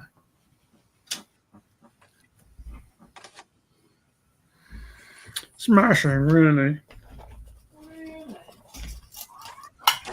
this a banana and avocado place? Yes. You can eat it if you want. Those are the last things we need to eat. So you're more than welcome to have the. Do you eat bananas? You don't eat bananas? Is that like why don't you eat bananas? Why don't you eat bananas? Because I don't really like bananas. What don't I know? But like, I don't like mustard for different reasons than I don't like pickles. I just don't like bananas because I don't love how they taste. So it's not that you hate them. No, I don't. Like you could eat a They're banana. fresh ones. Is it? Do you not like the sweet ones when they get old? I just don't love bananas. Okay. You're saving the bananas for us. That's really sweet. Yeah. Are there cherries left? Yeah, there's cherries. Oh, you don't like cherries? Dad, this is the charger that I would need for my headphones. Yeah. Trapezoid. Did you bring yourself a charger? I think so. Do you want to go Good. check? That is now filed under not my problem. I think it's in my other bag. Fine. Oh, We still bring this one? What? No. That one doesn't work. Wow. That's why it's on the couch. I plugged it in. It did not work. And then rage came. That was like one of the first things that didn't work tonight. Really, a lot of things didn't work tonight. I am pretty good at problem solving, but sometimes it's like one after the other. You're just like, oh. right. And then can I just say, in the gentlest way, after all that, you'd be like, oh yeah, last week this happened too, and there's no Instagram. And that probably wouldn't have hit me hard as hard if I hadn't just made cards that advertised us on Instagram. But it's Instagram's fault. It's not yours. We just got to fix those things. We got to be the people that fix things. Is Instagram like permanently down? No, we're just having trouble with the third party streaming. It's not permanent. It's just That's inconvenient. inconvenient. I'm trying to think of what to do. So I have all my maps in there. What second party streaming? Like StreamYard is the streamer we use. and it streams to Instagram, Twitch, YouTube, and Facebook. Or Faceblot, as Theo describes it. I wonder though what he And said. Instagrammerly. Okay. Do you not like Faceblot, or is that why you call it blot? I don't like any big successful tech company because they're all ruled by sociopathic scum. What about the fact that we're here tonight? I have no problem with taking advantage of it for my own uses. You know, I got, you know, Fair. a shit ton of folks on Faceblot, you know, and I enjoy interacting with all of them. You know, and I'm using Instagrammerly now, and I've uploaded 2 videos to YouTubely, you know, but that doesn't mean I have to respect the companies, because I certainly don't. I would never defend Facebook, but I do find it's been useful for me. I've used it a lot to keep Gorilla House open, and I used it a lot to get Rumble House open, and I definitely used it to save Rumble House. And then at the end of all that, we ended up like turning to Facebook and Instagram and YouTube to continue this program. And it's weird because I don't have an allegiance or any passion for it. But I have often wondered, like, why people would go on Facebook, for instance, to complain about Facebook. Like, if they don't like it, they can just turn it off. Well, yeah, I mean, I'm not complaining about Facebook per se. I'm just, you know, showing that I don't particularly respect a lot of what they've allowed to be what they've allowed the internet to become in the pursuit of dollars. Yeah. Yeah, that's fair. Yeah.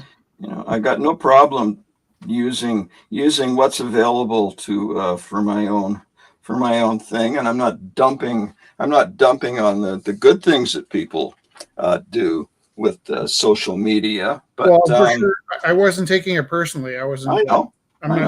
I'm just telling you how my brain works, you know, and you know, sometimes it actually performs admirably. Lots of times, though, it doesn't. But you know, yeah. In past lives, did you ever catch yourself borrowing software from, say, somebody like Adobe? Borrowing software. Well, I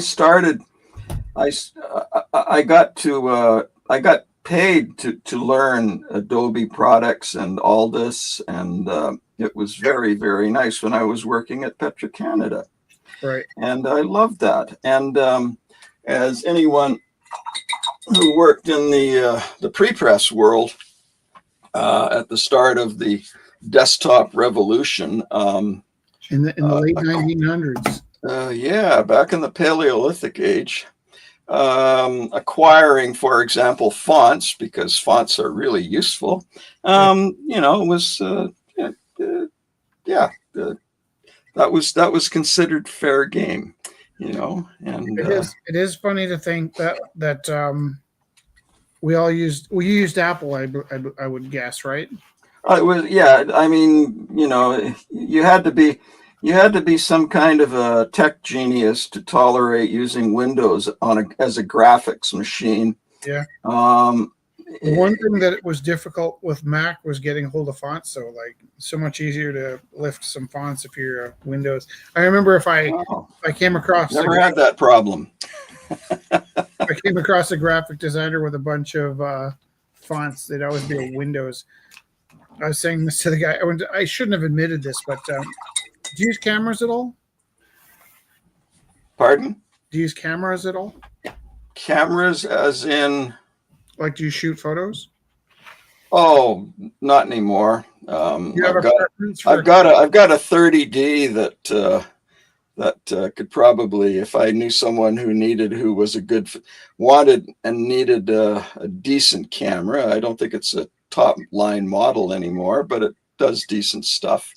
Yeah, no, for the most part, that's why I have an iPhone. That's the only reason beyond it allows me to text and make phone calls that I have a smartphone. Is I like to every now and then take a picture, but I don't do it on a regular basis. I admitted to the guy at the camera store that I'm skeptical of people that use Canon. Because why? I have no reason. Just a wild. Why do those truck guys care whether you're in a Chevy or a Dodge? Oh, okay. Here's the thing that blew my mind more than anything, even wilder than having metallic testicles on the back of your truck. Yeah. What blew my mind the most was somebody that hated Chevy and drove a Ford truck would take a Chevy logo and stick it on their Ford truck and then have Calvin peeing on it. And it bothered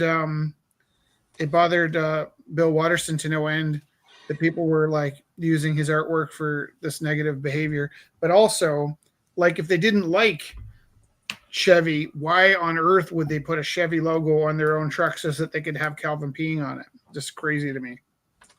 Well, that's going back to early car culture.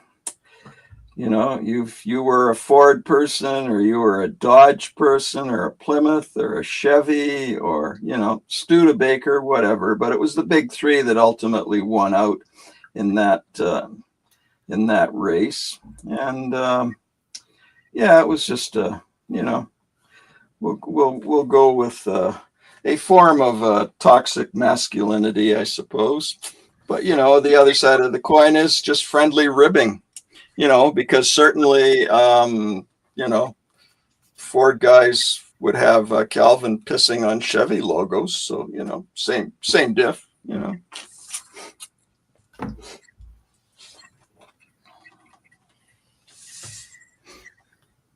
I do not compute. No compute? Yeah, doesn't make sense to me.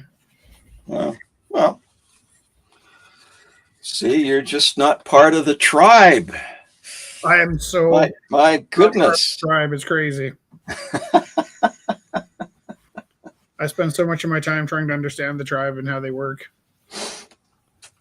Yeah. What do the humans do? It's I was just writing a letter to a dude in Britain. We sort of think along the same lines, and I was saying that I'm just so tired of the stupidity of humanity, that that we're just so tribal in everything, you know. And personally, I think, yeah, tribalism maybe was useful as a survival technique 7,000 or 8,000 years ago, but it's long past its due date, best by. And I find it ironic that you know, our biggest strength as humanity is cooperation. Mm-hmm. And I find it ironic that we take that trait to advance through war and destruction and everything else, all of our lovely little tribalisms that we still insist on having. Right. Cooperating in destruction. Yep. Destruction, or basically, or greed, or whatever. It's just you know, it's kind of sad. And unfortunately, I don't have the power of an Abrahamic God, so I can't do anything about it. You know, but, you know, if I did, yeah, I'd be killing a lot of people, I'm sorry to say. Yeah. Let's face it, the Abrahamic gods are kind of psychopathic, and, you know, I feel, you know, if you're gonna... Maybe something was lost in translation. Yeah, could be.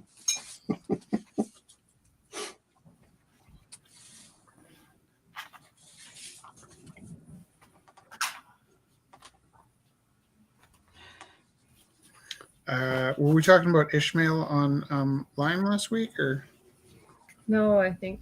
Oh, yeah. Maybe that was this week. We were reading about Ishmael. Yeah. I don't think you brought it up on the live feed.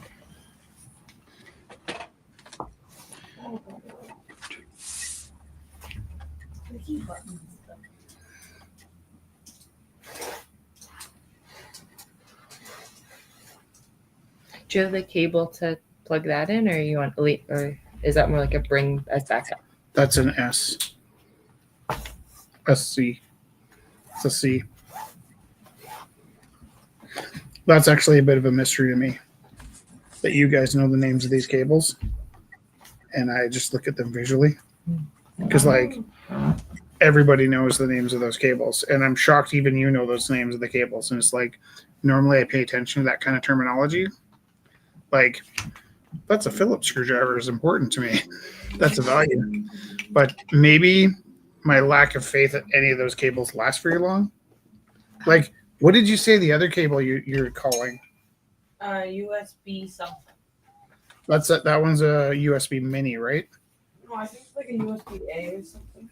Yeah, A type. I just think of it as A little hat. You know the little hatty one?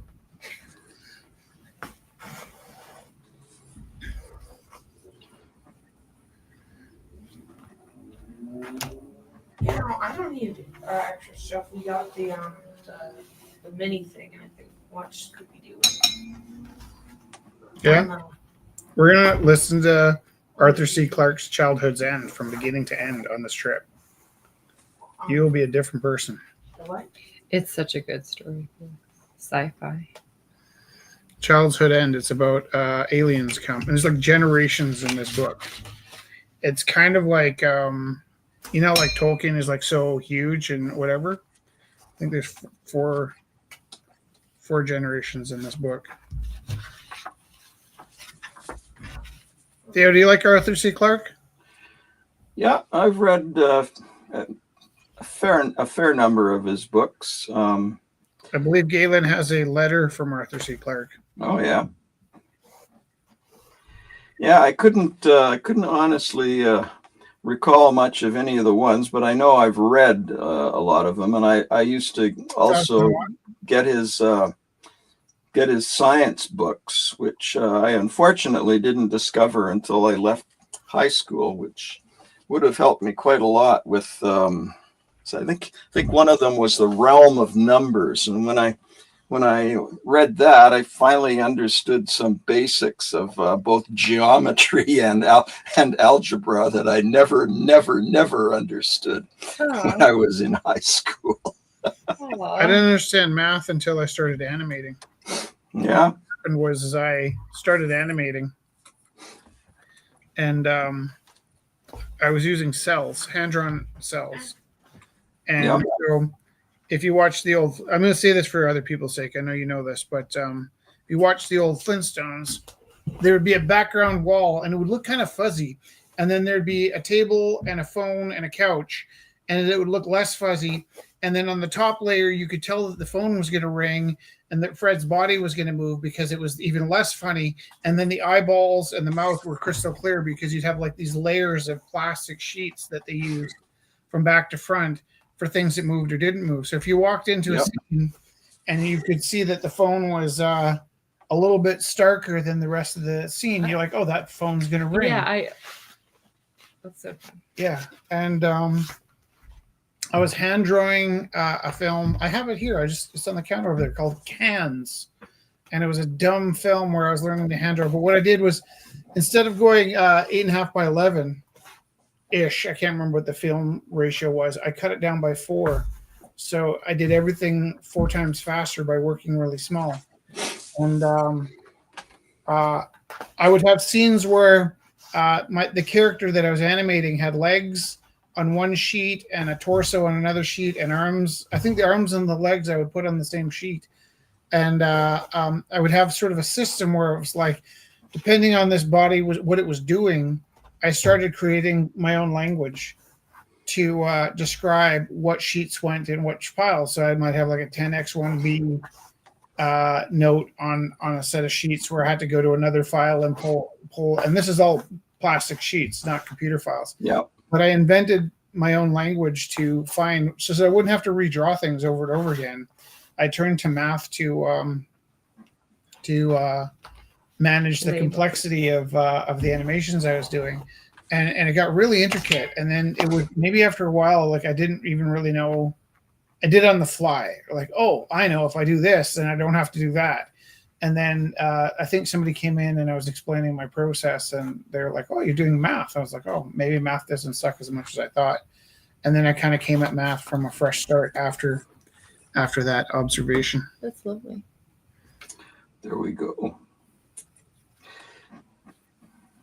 I did keep those plastic Cells for quite some time. I think I was just talking about a box full of like special things that I kept. What was that about? Remember I just said that? Mm-hmm.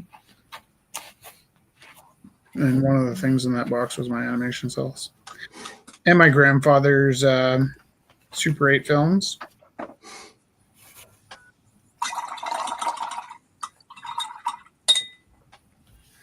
I kept my grandpa's Super 8 films from when he went to Cuba for most of my life. And when I finally got them loaded into a proper Super 8 projector, pretty shocked to find out that he hadn't taken any pictures of my family. It was just him on a trip in Cuba with his family, taking pictures of interesting things that he was looking at. And at first I was kind of disappointed because I expected to see what my aunts and what my grandmother looked like as young people. And then I realized, like, it's just a shot of like strangers walking across the street towards what looked like a DeSoto or something. I realized, oh, this is my mom's dad. And I didn't really know him that well, but for this like 8 minutes of film, I get to look and see what he thought was interesting. I get to look through his eyes. Yep. And it's pretty magic when I started to see it right. But I'd say most things I have to think about a few times before I start to see them right. Yeah, the older we get, the more programmed we are to have preconceptions, I guess would be the term. What do you think? It's beautiful. And lots of times our preconceptions are wrong and we still hang on to them just the same. Yeah, I was going to say the fact that you do rethink and try to look at things from different perspectives is quite admirable. Yeah. I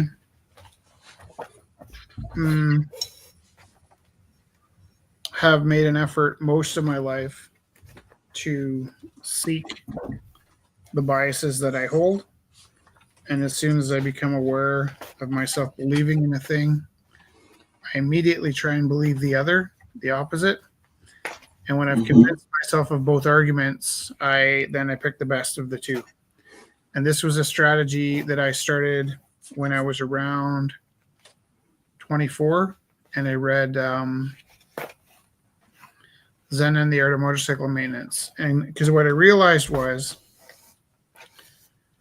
in this book, Robert Perseg would take me down this path and convince me of a thing, an utterly ridiculous thing I would be convinced of. And then once I was starting to buy into this idea that was utterly ridiculous, Persig would pull a corner and tell me that it wasn't true. And then I'd be like, oh man, you just had me convinced it was true. And then he would take apart his antithesis where he convinced me that it wasn't true. And he would fail at taking apart his antithesis and leave me with the impression that it was true. And I remember reading this book and writing notes down the side like, I'm being groomed right now into believing what Robert Persig believes. And it so happens that I am quite comfortable with what Robert Persig believes, but I could tell I was being groomed through the book to believe a certain thing. And then ever since I was about 24, as soon as I'm sure of something, I will immediately try and believe the opposite. And I'll kind of go into these journeys on my own. And it's probably why I seem like such a pompous ass. If I'm sure of something, it's because I've gone through it from both sides. And and made a choice. And so, Did you? what? I wanted to know if you wanted to keep working on that one. I didn't want to distract. No, it's okay.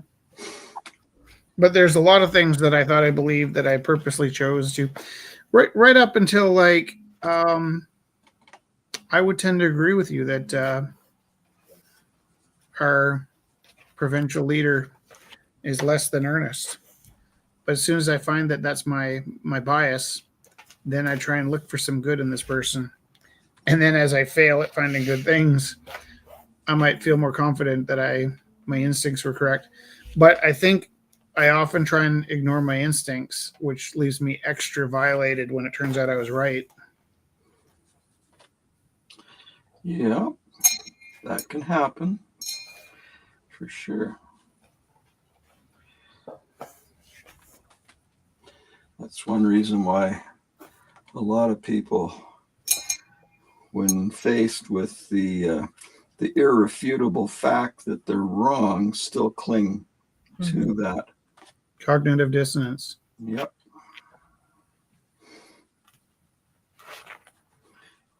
I see. Now I love being wrong. Well, it's a common state of affairs for all of us. You know, I suppose there's the odd person out of 3 billion, or how many people are on the planet now? 8 billion? More than 8.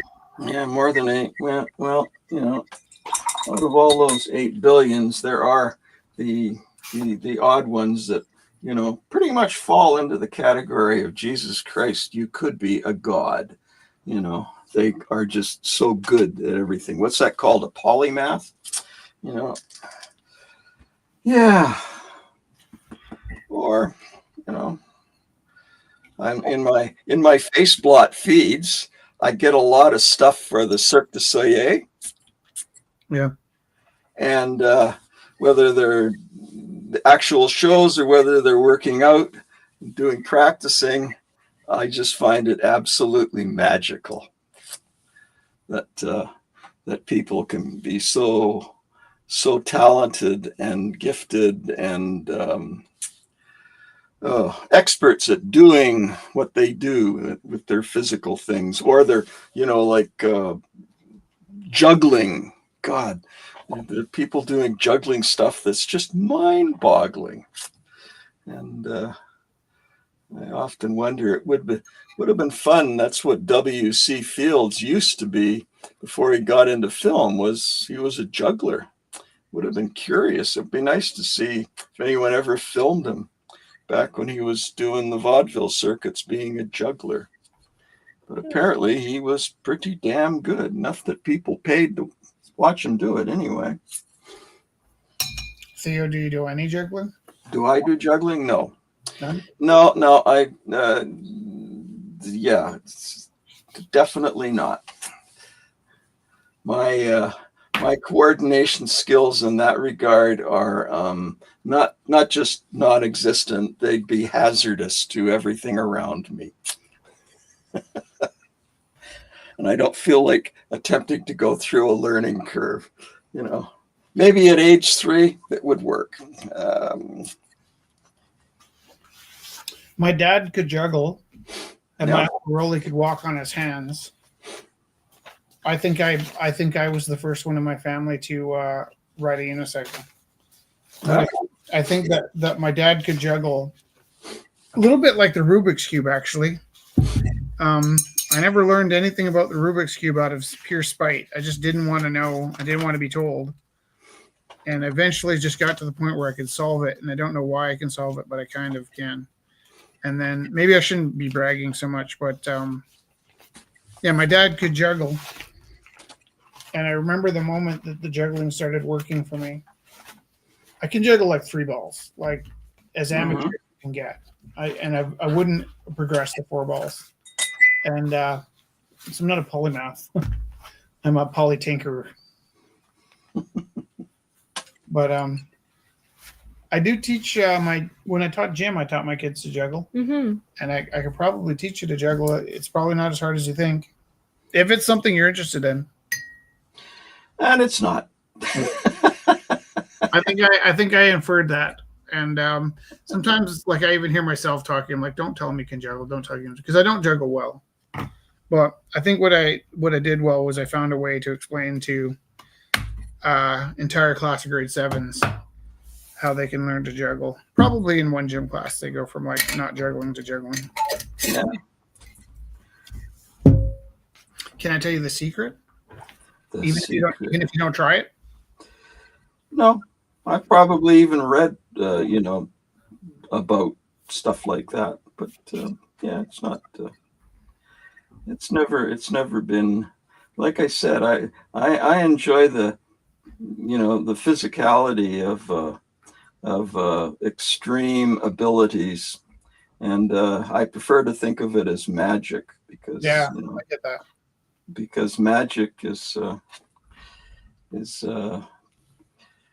missing in a lot of life these days. And I think actually, to be fair, my interest in the Rubik's Cube and in the juggling and maybe walking in my hands is just to the point of like where the mystery disappears. And then it's like, well, the next level up is a lot of work, right? Like learning to juggle 3 is okay, but learning to juggle 4 is a completely different beast. And what I do remember was, and this goes back to what we say about the space between the notes and the marks you don't make and all the other things, is that to me, learning to juggle wasn't so much interesting in terms of making the juggling happen. It was interesting to me that as the more I missed in the beginning of learning to juggle, the faster my reflexes got. And so while I was learning to juggle, and I guess I was in high school, right? Like juggling and a few other things, it was like my dad juggled. I watched him juggle. I tried it and it didn't work. I let a span of time pass. I picked up 3 balls and started juggling.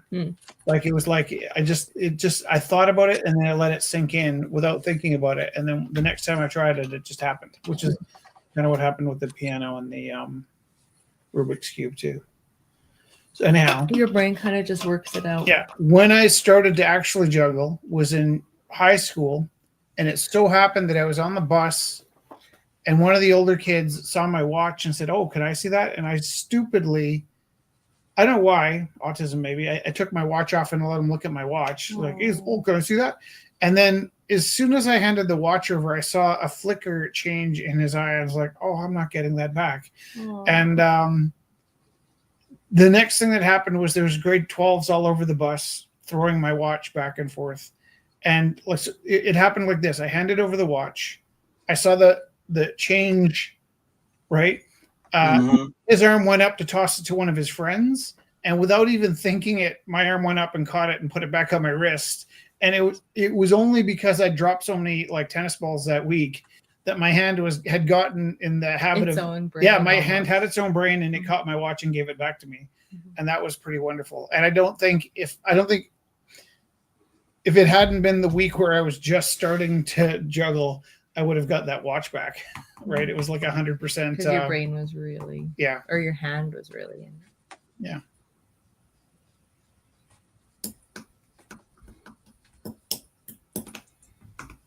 And then the piano thing was, you guys played Pachelbel's Canon and junior high? And we played it so many times. My sister played piano and I never played piano. One Christmas when I was an adult, I sat down at the piano and my fingers just started making Pachelbel's Canon. I was like, I don't know how to play the piano. I certainly didn't know how to make chords. And I can't play anything else. Just Pachelbel's Canon. Is that weird? Shut up, Rich. It's not weird. No, and don't shut up. Well, I could stop talking about myself. That could happen. Oh, it's like your Rubik's Cube thing. You're displaying a type of neuro capacity. I don't know what. Excuse me. People that see things, instantly. And can. Excuse me. Have I told you how I solved the Rubik's Cube? No, Well, I know you said that you have solved it, but from what I gathered from it was it's you see patterns. So it's not with my eyes. I can tell you that. And actually know, like the kids that can solve it under a minute, they're using these algorithms, which are a little more like cheat codes on a video game where you go XXY and you do a spin kick.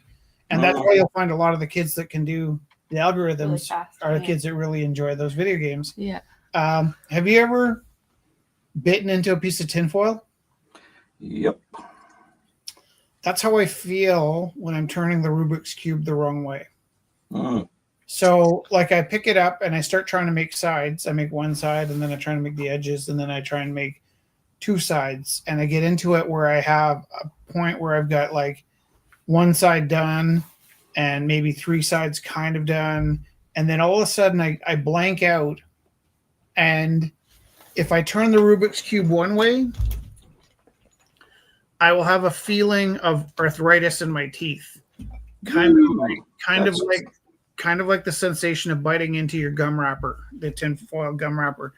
Yeah. And then, I don't know why my teeth is where I feel it, but I turn the cube one way and it feels kind of arthritic, and then I turn it back the other way and it feels okay.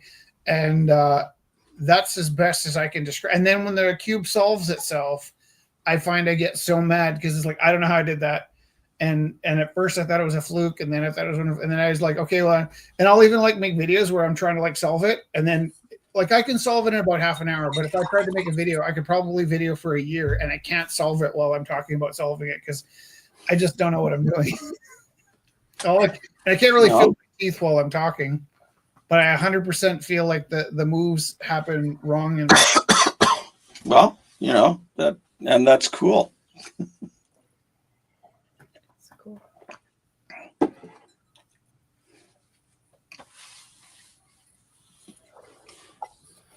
Our brains are all wired in different ways, and some folks can see instantly or feel instantly patterns, things like that, and other folks can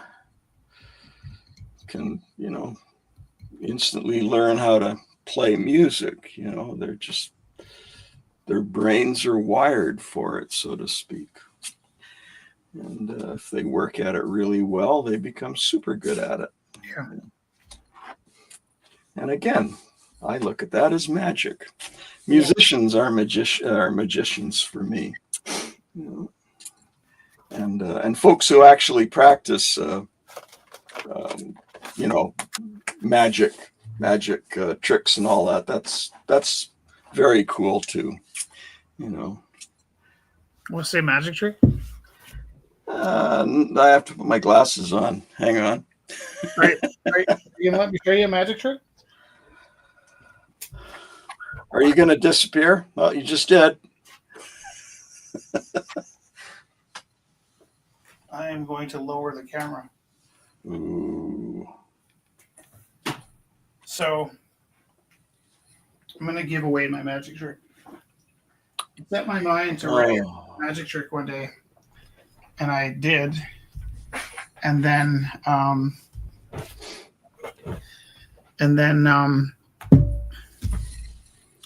wonder if I can do that. I've never done it on camera before. This is scary. Ooh. And then one of our friends that made teeth. Can you just grab me some paper? One of our friends that makes teeth, and he was also a magician. I showed him my trick, and he said that trick actually has a name. It's from the 1800s. Do you want scissors? Or I'll just rip it. I don't know if I can. I don't know if it's possible to do this on paper. Oh yeah, on the.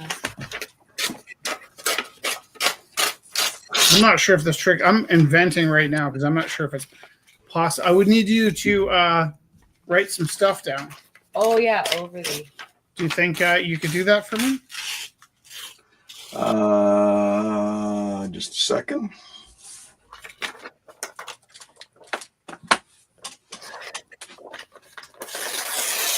I don't think this is going to work, but if you're game with the complexities of this, then we could try it.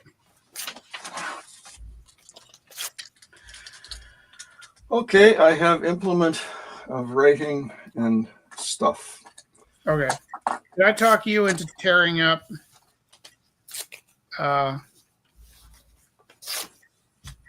8 pieces? What do I got here?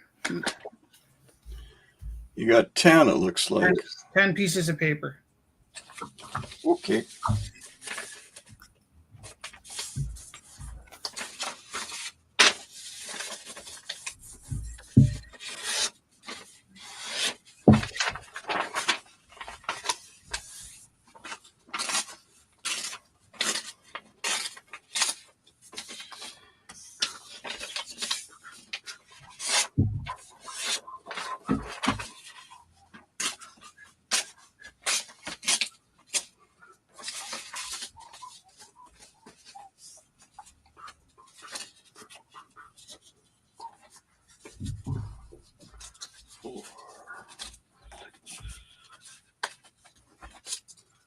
What do we have? 5. Okay.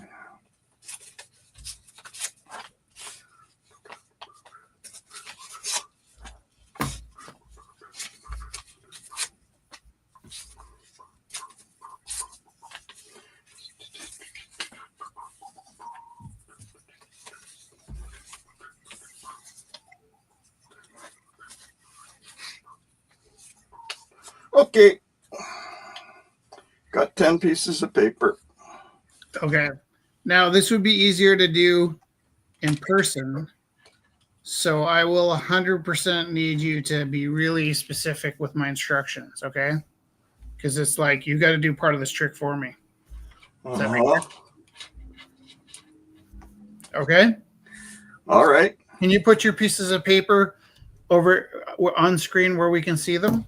Well, that's what I'm trying to do right now. Yeah. Bingo. Boom. Boom. Boom.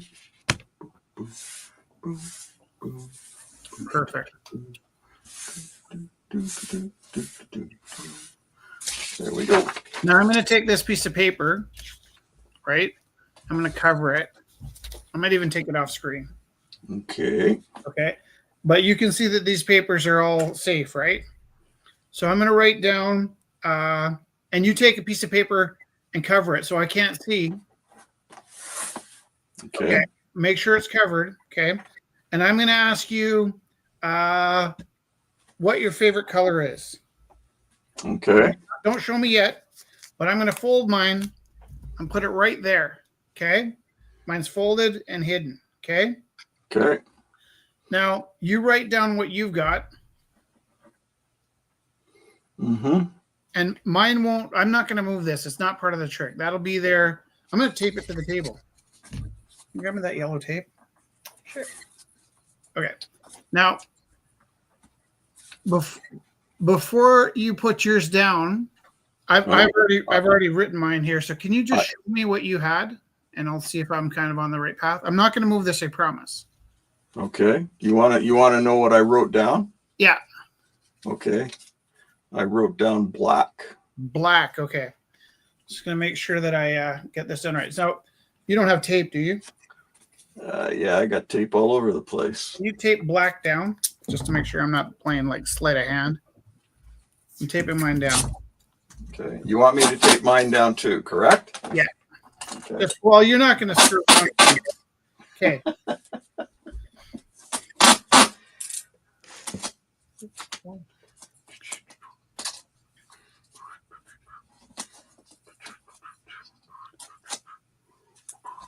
Perfect. Okay. Now I'm going to ask you another question. Okay. So I grabbed the next piece of paper here, and I'm going to ask you what your favorite animal is. Now you cover that up and write your favorite animal. Do not let me see. Yep. Just a second. I've just read your mind, and I put the paper here, and I'm going to tape it down so I can't change it. It is set in stone. Okay. Yep. Bam. Now, have you written down? Nope, just getting to it. You don't have to cover it because I've already taped mine down. I can't change it. I already wrote what you wrote. Can you show me now? Okay. Boop, boop, ba-doop. You want to see what I wrote now? Down already. So yeah, just show me, and then what does it say? Frog. Frog. Yeah. That wasn't even the right question. Okay. It said my favorite animal. I'm sorry. You know what? You're right. Okay. So now I'm going to say, are you listening? Yep. Pick a country you'd like to travel to. And wait, cover it up because I'm taping down your country right now. Here we go. Taped. I can't change it. It's too late. Write down a country you'd like to go to.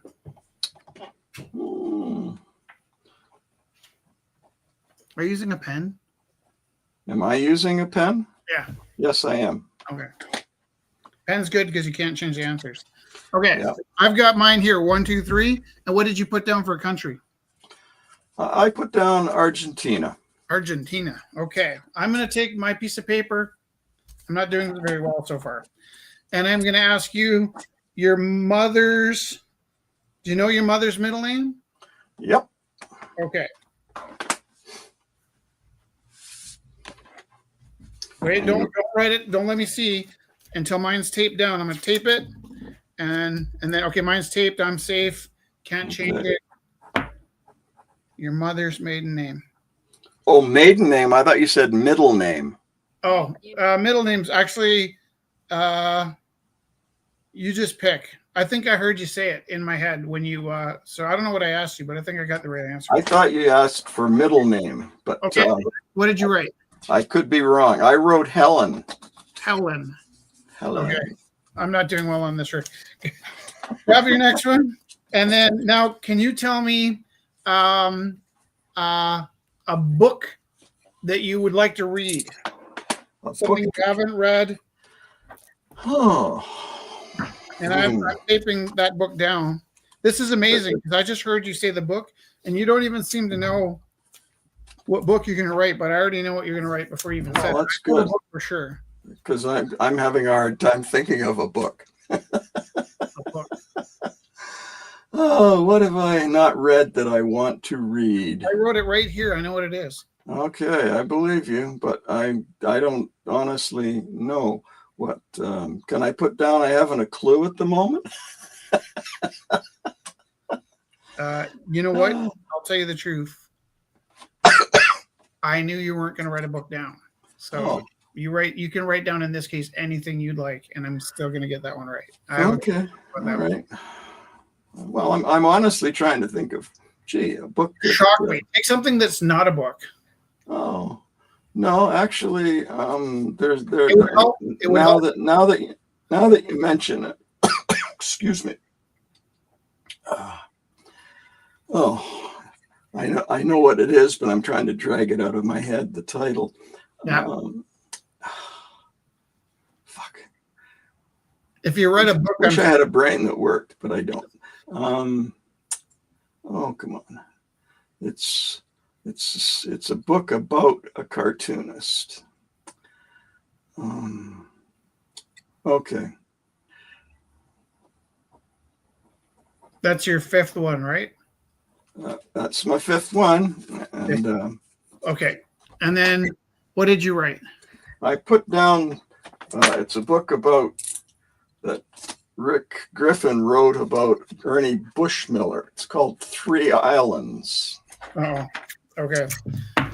Now, grab your next piece of paper. Okay.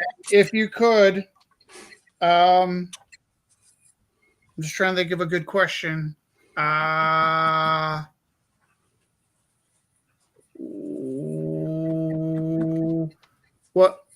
What planet is your favorite planet?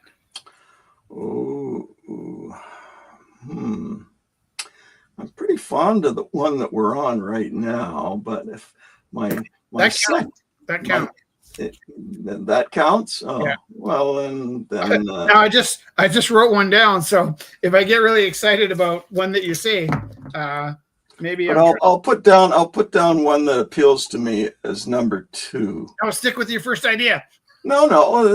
Well, I mean, let's face it. Favorite planet. It has to be the one that we live on. Okay. You know, but that's not the one that I'm putting down. Okay, what did you put down? I put down Pluto. Pluto. Yeah. You're a monster. Okay, grab your next piece of paper. Technically, a lot of people don't even think they don't even classify it as a planet anymore, but I don't care. I'm old. I'm grumpy. We're still Pluto believers. Yeah. I call it We planet. believe in Pluto. It's in my book. Okay. What do we got? 3 left? 4. 4 left. 4 left. Oh. 3 left.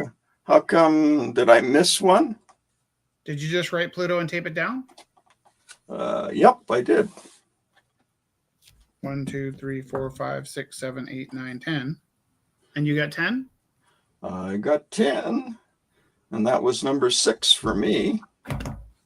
So what question did I miss? 1, 2, 3, 4, 5, 6.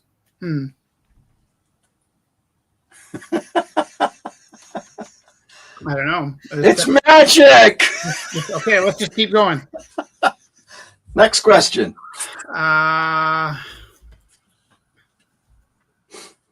It's hard coming up with these questions. Yeah. Pick a body part. Oh, my favorite body part. Ooh, okay. It's one that lets me down all the time.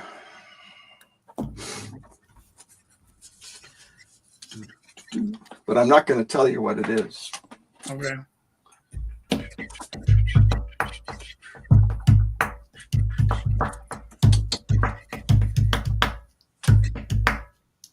What was it? Did you tape it down? Yep, I did.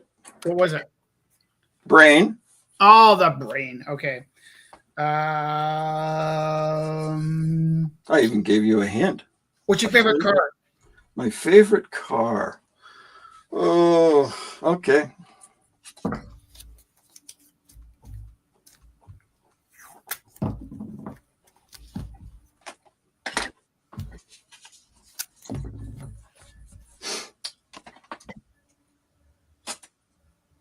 What was it? Morris Minor. A what? A Morris Minor. That's a mean trick. Okay, last one.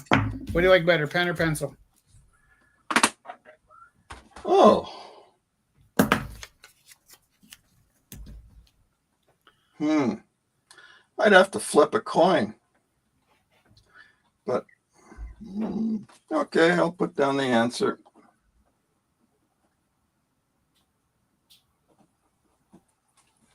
Boop. Okay, now do you believe I haven't moved these? Well, given that I haven't been paying attention to your side of the thing, I'll go with you haven't moved them, but go right ahead. Pull them off the table. Okay. And then if you could read me yours as I go through mine, we'll see how they line up, okay? Should I get Jess to authenticate? Oh, I don't care. You already got one more than I do anyway, so. Well, I screwed one up because I did it twice. I don't know what happened there. I must have zoned out and got tired. What does this say? Where's the camera? Jesse, you got to come over by the camera. It's upside down for me, but I'm seeing Morris Minor. Well, that's one. There you go. Okay, and then what does this say? I can't spell well, by the way. Close enough. Argentina. Argentina. Argentina. Well, I have a lot going on in my head when I do this. What does this say?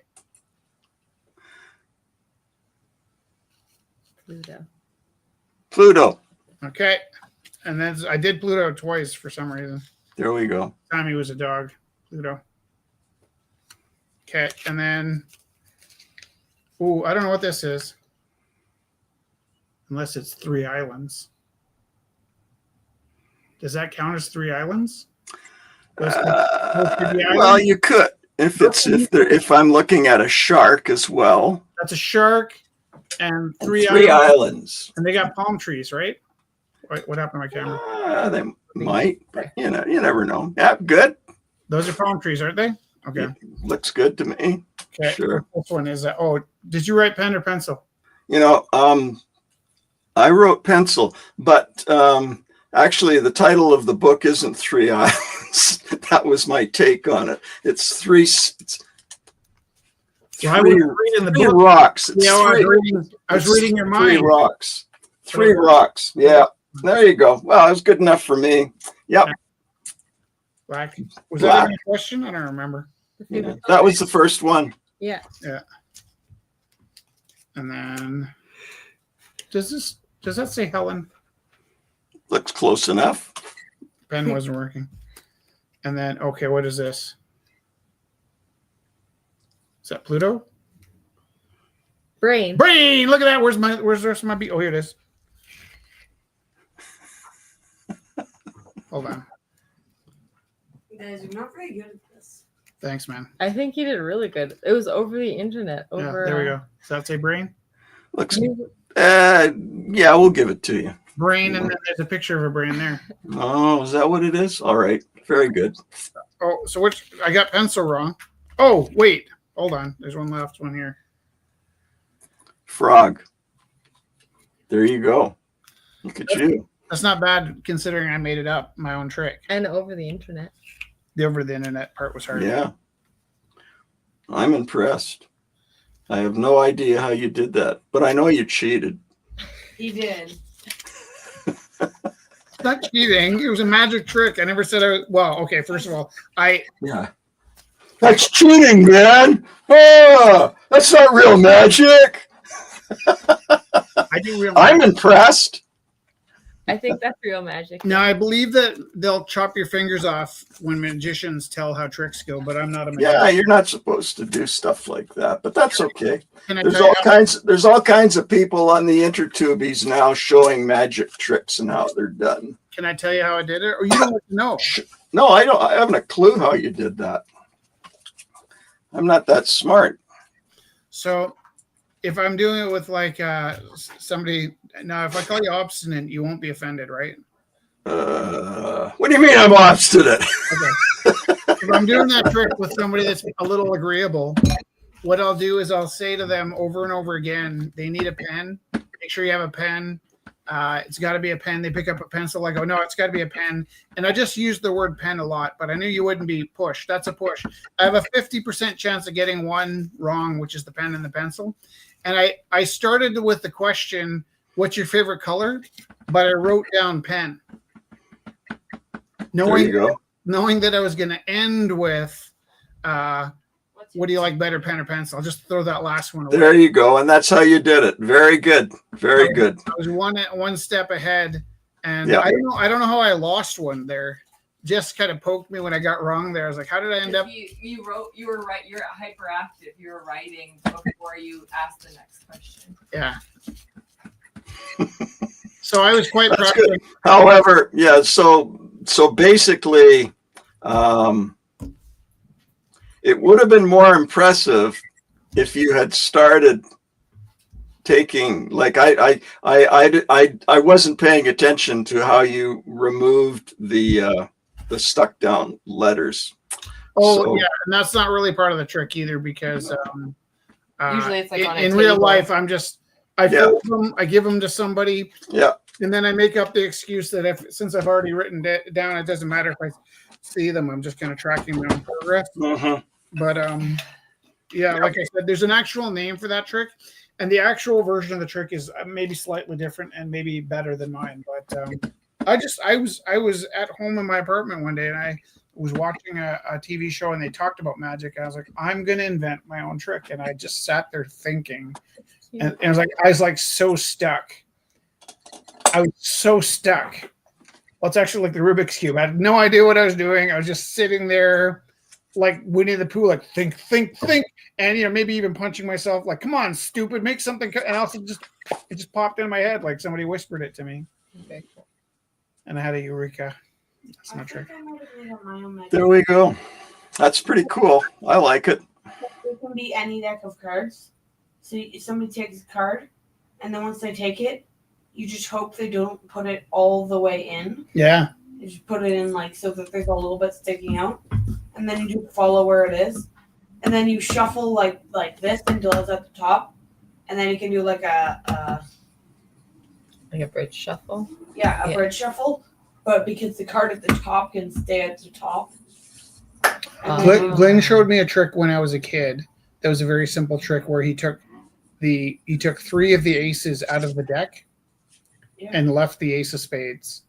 And then he said, go through this deck of cards and pick a card and pick the most special card that you don't think I'll ever get. And I picked like a 7 of hearts. And he's like, no, go through the whole deck. And then when I got to the ace, I totally switched to it because I was like, oh, I practically never see aces. Mm-hmm.